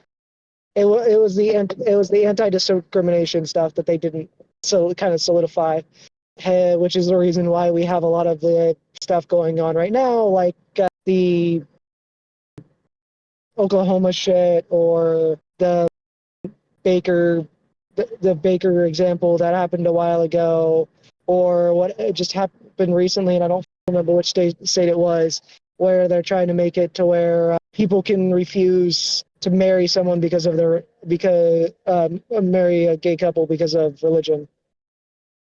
They didn't properly solidify anti-discrimination against the LGBTQ community. Gotcha.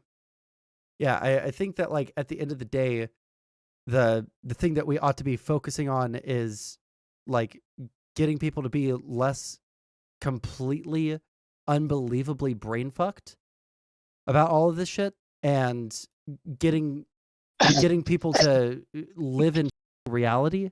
And then at that point, I think that most people, even if it isn't something that is like explicit or easy to verify or something like that, the rest of it will follow after that, right? But as it stands right now, I don't think that we're going to get rid of money in politics or anything that we would really, really like to see in the world. I just don't think that we're going to be able to find a solution to that without first getting way more people to understand where we're coming from, and like snap back to reality. Yeah, and like I understand that a lot of this change, the way that we have to do it is through education, which is why, like, while people will sit here and talk about the progressive victory shit, I don't care personally, because it's like what progressive victory is trying to do. Like, I wish that me and Callie could have actually participated in the canvassing and shit while they were here in Cincinnati, instead of just going to the debate part, the Destiny Live debate, and like hanging out with some of our friends that came. Because like I actually support what progressive victory is trying to do, because I understand it is necessary for change. Right. Yeah, I don't think I have anything else to really like push you on. Like it's just like I don't like the idea of us making really strong cases against things that are going on in the United States and then comparing them to like actually like full on evil like regimes, like Putin's regime, you know? Like that just seems a little out there in my opinion. I feel like at the end of the day, what we need to do in this country, and what people need to do in Russia in order to, you know, actually have their voice heard, are just leagues and leagues away. Where like the people in Russia probably need to, at some point, like Putin's gonna die, and then they're either going to have to vote someone in that's actually going to do them well, right? And if their voice isn't heard, then they're going to like literally have to do a revolution in order to make things better for themselves. I mean, we'll see how much my opinion changes on this, because I will do research on it. But yeah, see if you can find the SDL video, because that completely flipped my opinion on it 180. It's also whether or not my opinion's going to really change on America is very heavily dependent on how the presidential immunity case goes. There's already been 5 justices that said that they would rule against it. So it's, that's good. But the problem is that they're implicitly giving him presidential immunity, at least for the duration of the election, because there's no way that the January 6th, what's the word I'm looking for? Trial, thank you. Yeah, there's no way that trial is going to go forward by the time the election is like fully done, right? Like we're not going to get a conviction until well after that, which is giga bullshit. Yeah. So they've just like essentially given Trump presidential immunity because they're kicking the can down the road because they don't want to be the ones to make that decision. At least it's my understanding. I mean, as long as they rule against that, like there's hope, for my opinion, on America to change. Because like the idea of presidential immunity, like the president basically being above the law, then yeah, it's crazy. The president is effectively a dictator and can do whatever they want. Yeah, no, like that's obviously crazy, and we should fight like hell to make sure everybody understands that shit's crazy. But I think that most people do understand like the legal arguments that they came up with the appellate court, where they were saying that like, yeah, if Trump wanted to order SEAL Team 6 to kill his political rivals, it would be totally, totally fine. He would just have to be,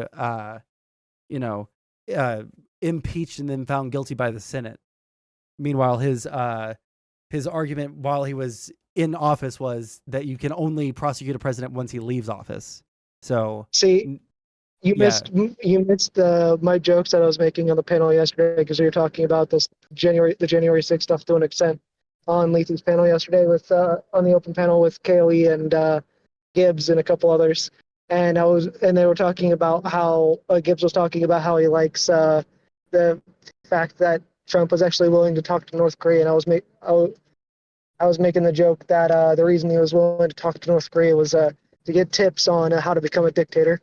Yeah, I mean, like we should be making jokes at people's expense like that. Like, holy shit! Anyone that says that it's a good thing for us to positively interact with North Korea while they are acting the way that they are with their missiles and they're making no concessions, right? And we're not forcing any concessions. Like, they're actually brain dead, just like stupid pacifists without a cause. Like, pacifism in and of itself is not a virtue, right? Pacifism is something that we should have when we're trying to be peaceful. But if someone's going to be aggressive towards us or towards our friends, then we should be ultra aggressive to them, because people that are trying to with our allies or with us. Like, I just don't understand that. I like, when I was listening to Tucker Carlson talk earlier about, like, well, they wanted to negotiate and they wanted to, like, be part of, NATO and stuff. It's like, man, bro, for like a second, listen to yourself.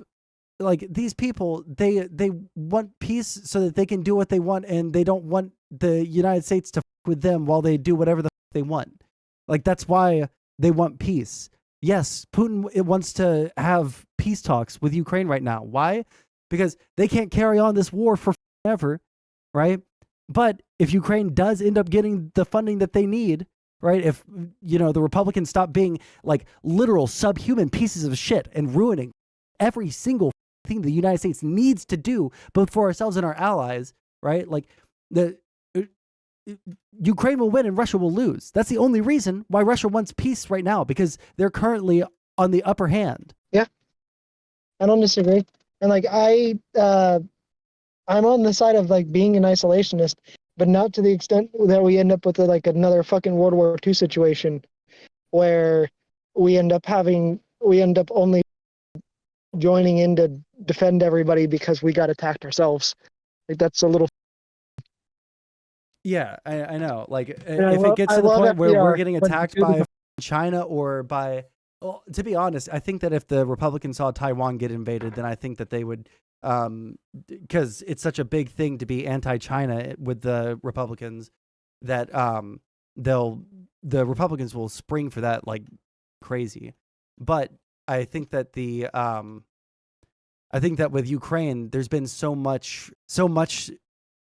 shit handed down from the Democrats about Russia that the Republicans will literally sit there and do anything that Russia wants, because it'll make them seem like they're in opposition to the Democrats. I genuinely 100% with no caveats or anything believe that 100%. Well, I mean, to an extent, like when we talk about like Russia having influence over the GOP, I mean, like, it's not entirely inaccurate especially when you look at like the Cambridge Analytica situation. Like, oh yeah, 100%.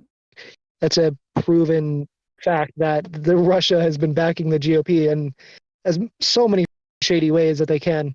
Cambridge Analytica being the best and main example of that. I don't think I have anything else. Anything else you want to touch on? Not that I can think of. Alrighty. Well, I'll let you go because I'm gonna have to find one more thing to cover, and then I'm gonna have to end stream. All right. Hey, later. By the way, there were a couple of times that I got a little bit more aggressive there, but it's just because I hate conservatives. I don't dislike you. All right, I like you as a person. I think that you're a cool dude. All right, just wanted to make that super clear. Yeah, I know. Me and you argue all the time, though. Like, I know how you can get aggressive. Sometimes it's whatever. I'm very frustrated. Yeah, I'm very frustrated with the world as it is right now. I just need it to be my personal gigalib oasis, and then I'll be calm. Only then. Anyways, I love you, buddy. All right, later, bud. Catch you. All right. What else do we have? I got something to fight you on. All right, fight me, bitch. Okay, we're gonna have to right. make this quick though, because I do need to eat here in about like 20 minutes max. All right. America is an oligarchy. 100%. But it's not an oligarchy of corporations or super PACs. It's an oligarchy of thought leaders. Tucker Carlson, Alex Jones, Destiny, Hassan Piker, Trump. These thought leaders are pushing each party in different directions. The whole Republican Party is turning to isolationism because Trump pushed them, because Trump, he kind of recognized it in the group, but then he's also pushing the rest of the party that direction. Thought leaders? Yeah, like Tucker Carlson, Alex Jones, they are the ones controlling the country. So are you saying that the media controls the country then? I think it's actually like the individuals, like Trump's opinions on things is what's swaying the America, not the media. It's the oligarchs. It's the people who have people's ears. I don't know if this fits into the category of oligarch unless you're just looking at the dictionary definition, like kind of like the conversation that we had in DMs about genocide, right? Like there's a certain character to these things that there are definitions and there are connotations and different ways that we use words. So on one hand, we could say that like the dictionary definition that I just pulled up, oligarchy, a small group of people having control of a country, organization, or institution, right? And if we look at just the dictionary definition, then yeah, right? But I don't think that that fully encapsulates what an oligarchy is or what people are talking about when they're talking about an oligarchy. When we're talking about an oligarchy, I don't think that someone having an opinion and then people subscribing to that opinion and liking hearing that person talk about their opinion, I don't think that we could call that an oligarchy, because then we would say that fascism is an oligarchy. But fascism is not an oligarchy. Fascism is distinct from oligarchy, right? Yeah, but what am I trying to think? But like, let's say you want, I guess I'm saying that like democracy exists and the will of people is being shown, but the will of the people is being bent by the few. I'm sorry, say that one more time. Like democracy exists in America, but the will of the people is getting moved and directed by the few. By the Alex Joneses, by the Tucker Carlsons, by the Trump.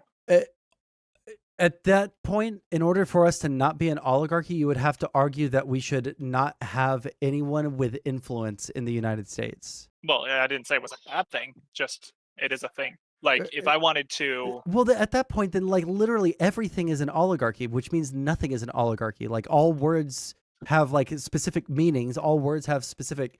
That's why I brought up, like, in the genocide argument, right? Like, I wouldn't call what's going on in Israel a genocide because it doesn't meet the characteristics of genocide. But by the dictionary definition, if you don't understand, like, how these things are judged to be genocide or how these things are judged to be an oligarchy, then yeah, you could make that argument, but you would be missing so much of the connotation and how we end up making these determinations or how we decide on these categorizations. Oh, yeah, okay, that's fair enough. But I do want to fight you on October 6th. That was definitely an attempted genocide, at the very least. A group of people. Okay. A group of people went into another group. They went into there with the intent to destroy, or in whole or in part, an ethnic group. Like, it fits all the definition of a genocide. What would be, so when we went, when we were at war with Germany in World War II, and, or how about this? This would be like significantly more applicable. When the Russians did their counterattack against the Germans, do you know anything about World War II history? Yeah, a fair bit. Okay. When they went in and they everything up, and I mean they everything up, all right? Were they committing a genocide against the Germans? If you can find official documents from Russians saying that their goal is to eradicate the German race.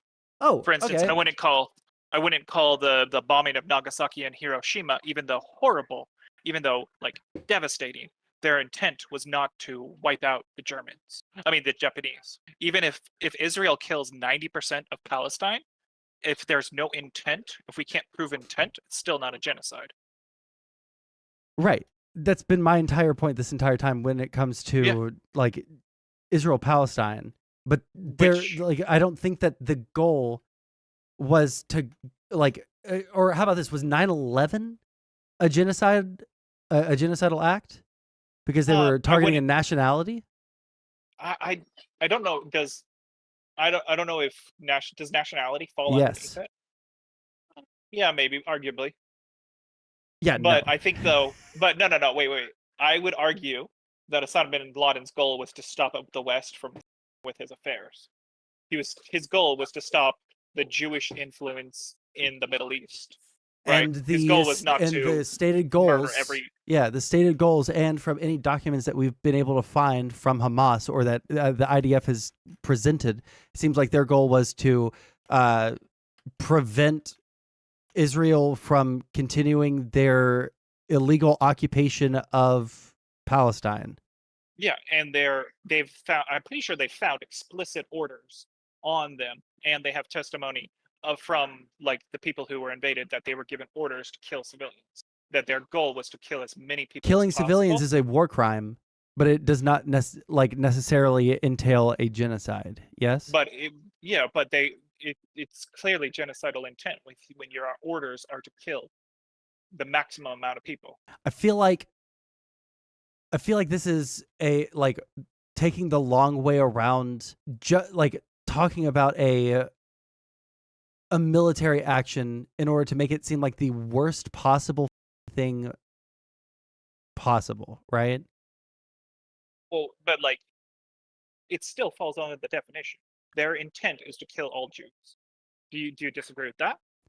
At least in Israel, possibly the world. I think that there are things that would point towards that direction, but I don't think that was their goal. I think that most of the I think that most of the things that we would look at here, right, or that people have pointed out, like trying to make sure that Saudi Arabia and Israel don't become friends, trying to make sure that this or that doesn't happen. I think that's more in line, unless we see a document like, hey, we're going to start October 7th and we're going to kill as many Jews as possible. We're going to wipe them off of the face of the earth, right? I'm pretty sure we have those statements.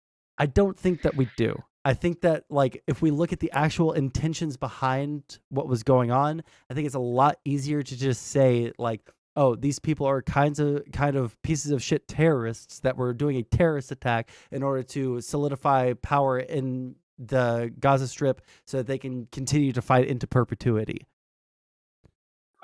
So with Israel, their leaders are making kind of genocidal style statements, right? Yeah. But we're lacking explicit orders to maximize civilian casualties, right? Right. But again, with 9/11, their entire goal was to kill explicitly the civilian population. But on the other hand, we would never call that a genocide because it was a terrorist attack.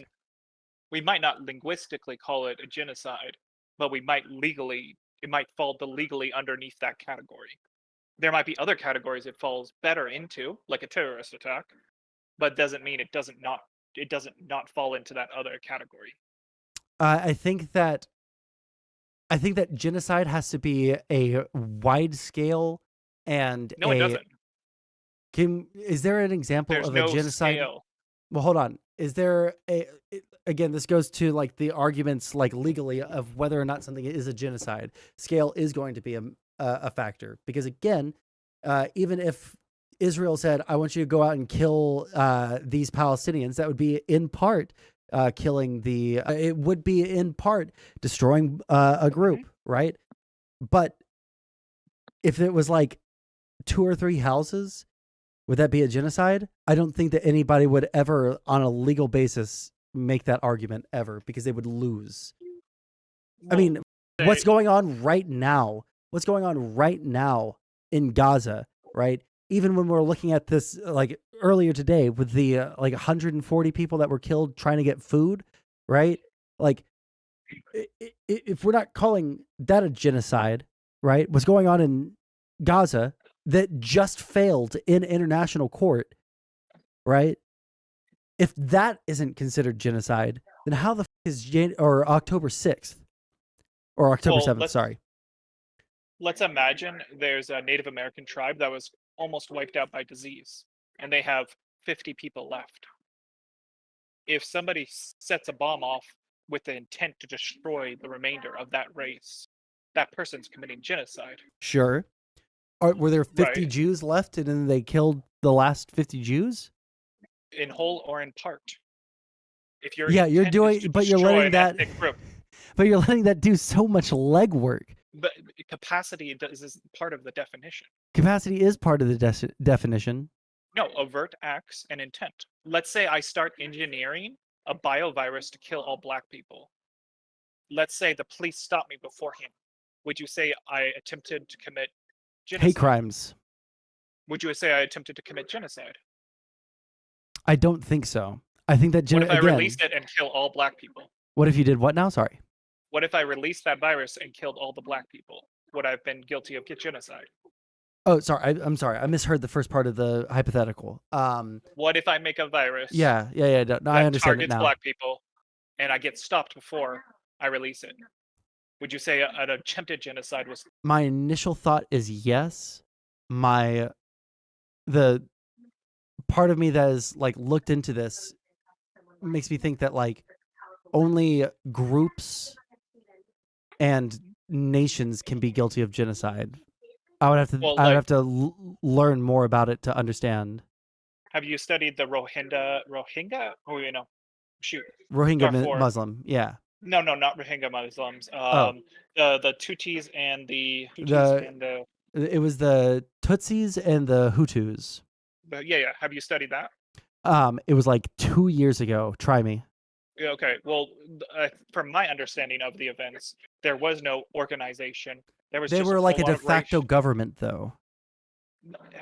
I'm pretty sure the biggest person to blame for that massacre was the radio people. There was people on the radio spouting out That were hate, part of spouting the out. that were part of the genocidal group.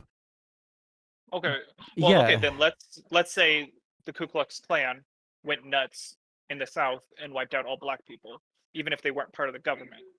Would you Right. still That's why I would said you like say a that- group, like a Yeah. group. When you say like an individual bioengineers a virus to kill all black people, like my gut feeling is like, yeah, obviously, but also I'm not entirely sure if you could. I think Yeah. and increasingly with bioengineering and viruses, I think individuals are going to be capable of so much more violence. I don't know. I'm sorry. I Say just that. feel- Say that one more time. The Oh, last I one. was saying with bioengineering, individuals or small groups are going to be capable of so much more violence that I don't know. I just feel like you shouldn't be limiting the definition of genocide to large groups. Effectively, we do. Effectively, obviously, the ICJ and stuff aren't going to hear up cases where one neo-Nazi kills 5 black people, right? That it doesn't practically work, but you would Right. still say that neo-Nazi is attempting, or he's doing a small genocide at the very least. Yeah. I don't know if I would say that one neo-Nazi doing that would be a small genocide. Wait, a small group. Oh, So sorry. why I does thought it you not said. say we're I thought you said one person. Sorry. No, I did. No. I just realized though, you think a small group can commit a genocide. What about October 6th? Right, but again, What's I lacking think from like them? so. What's lacking from them is like the intent to like again like the word in whole or in part does a lot of legwork for these arguments, right? So like when the arguments that I had with people over the trans genocide, right? Are they trying to destroy them in whole or in part? Yeah, they're trying to get rid of trans people from society, right? But like, are we committing genocide, which is an extremely high crime and misdemeanor, right? Like people will be tried at the Hague and hung by the neck until dead. Like, should that happen to them? Probably. But should it happen because of genocide? I don't think that that's the crime that you could convict them on. I think the crime you could convict them on is just like war crimes against civilians, right? But I think that there has to be like intentionality. I think there has to be a specific plan, and I think that there has to be action on that plan. And these plans have to be not just like a military action where we're going to go in and then we're going to get into a protracted fight, like starting a war with, or like when Japan did Pearl Harbor, we would never call that a genocide, even though there were a lot of civilians that died during that attack, right? Because there are civilians all over Hawaii. There are civilians all over the naval base that was there. We never called that a genocide. In the same way, us going into and bombing Dresden right? Which was overwhelmingly, I think like 80 to 90% was just civilian infrastructure, right? We would never call that a genocide of the German people, right? Because these are military actions aimed at achieving some end goal that isn't the total destruction of that one group of people. Now, it might be the fact that Hamas wants to destroy all Jews across the world, but was this action in and of itself that the thing that they were trying to get across, right? Is that what they were trying to do? Or was this more of a case of a terrorist attack in order to achieve the ends of Saudi Arabia no longer pursuing peace talks with Israel? Is this the type of thing that we would think, is that what we're looking for? Or are we, right? Oh, now, what if their goal was to spark the spirit of revolution and cause all the Arab states in the area to attack Israel at the same time and wipe them out?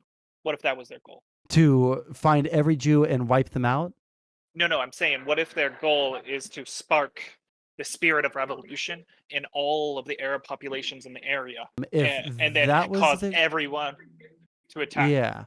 Because I'm pretty sure they've explicitly said that was their goal.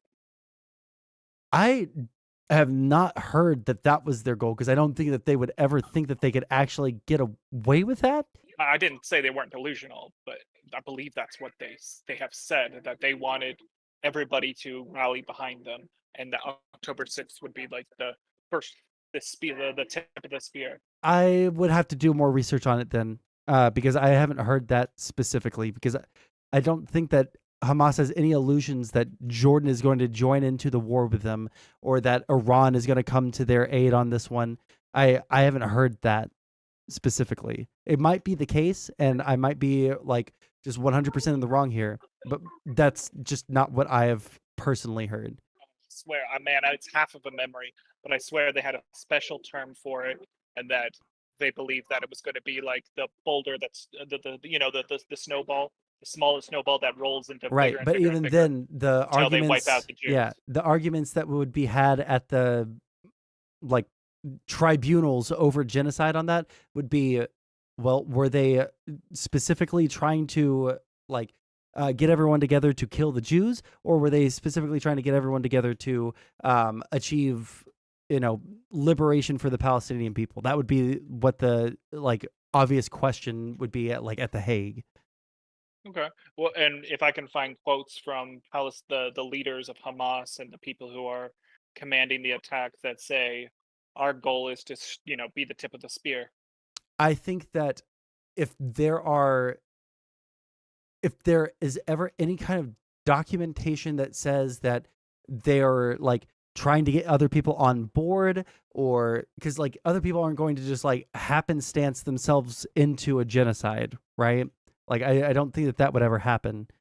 At that point, if there was some documentation that they had tried to get other people on board, and then other people were wishy-washy on it, or outright just saying, no, we're not going to do that, but then they did it anyways, trying to pull them into the conflict, then yes, I would change my position 180.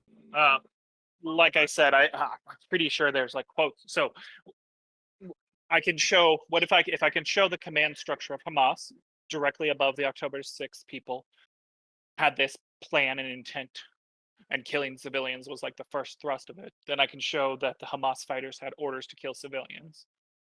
Would that be a sufficient? The sufficient would be documentation of trying to get other people on board with this, because the problem is that with just statements are really hard, especially with Israel-Palestine, because everyone over there, arguably, the statements are what caused the fighting in 1968, the 67-68 war. That was arguably just caused by rhetoric, because the Arab states were all huffing and puffing, saying, "Oh, we're going to destroy them. We're going to destroy them." But there wasn't any after the fact, when people went to document this for history, there wasn't any proof that they were planning on attacking Israel. But because everybody else thought that they were about to attack Israel, it led to it being a justified war on Israel's side, right? So statements in and of themselves can be helpful in getting to the bottom of whether or not something is genocide, but it is not conclusive. I think that documentation of them trying to find allies to wipe out all Jews, that would be like killer, and I would have no argument against it. What about like their alliances with Iran? But Iran Like, hasn't like if they like tried to if they tried to communicate with Iran to join in on this like beforehand with the intent to kill as many Jews as possible, yes. If they tried to pull in Iran to like be a helpful force in liberating them, that would be significantly different. Okay, let me think. I know it's a really high bar, but it's I because just don't feel like the Nazis would reach that bar. Are like, you pretty much from the nuts. there's an unbelievable amount of documentation of forensic evidence of of all of these Well- things, and in including their statements. So, like, what we have from the Nazis are kind of like wish-washy orders. Like we don't have clear orders to kill the Jews. We just have that genocidal is a statements by the leaders. no. and then There we is have absolutely actions documentation, of which- and no. That is a myth that I used to believe as well. But have you ever read The Rise and Fall of the Third Reich by? This is like it's not like the definitive book on Nazi Germany, but The Rise and Fall. Yeah, Shirer, William L. Shirer. Throughout that book, he like shows that there was not only warning signs, but there was also like explicit orders in the like last third of the book. So like there was plenty of evidence that you could like see documentation that the Nazis were doing this, right? In addition to all of like the hush hush shit that they did, that everyone thinks that they had no written orders or no anything like that. In addition to that, there are still some orders that weren't destroyed from like Auschwitz and the other. Holy shit, why is Auschwitz the only one that I can think of off the top of my head? There's like tons of horrible ones, but from the like file rooms at the concentration camps. Okay. Let's say hypothetically speaking, there were no direct orders. Would you say it wasn't a genocide? Or I would you say look that at I would say that the actions.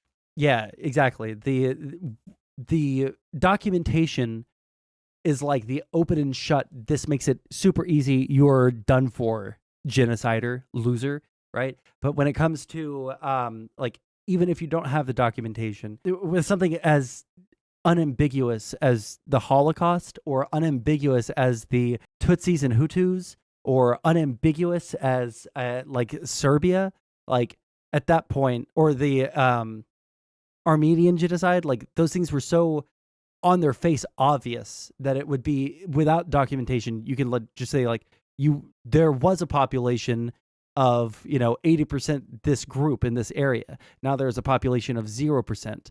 Why is that? Right? Was there any fighting back? No. You guys just came through and killed all of them. Okay, cool.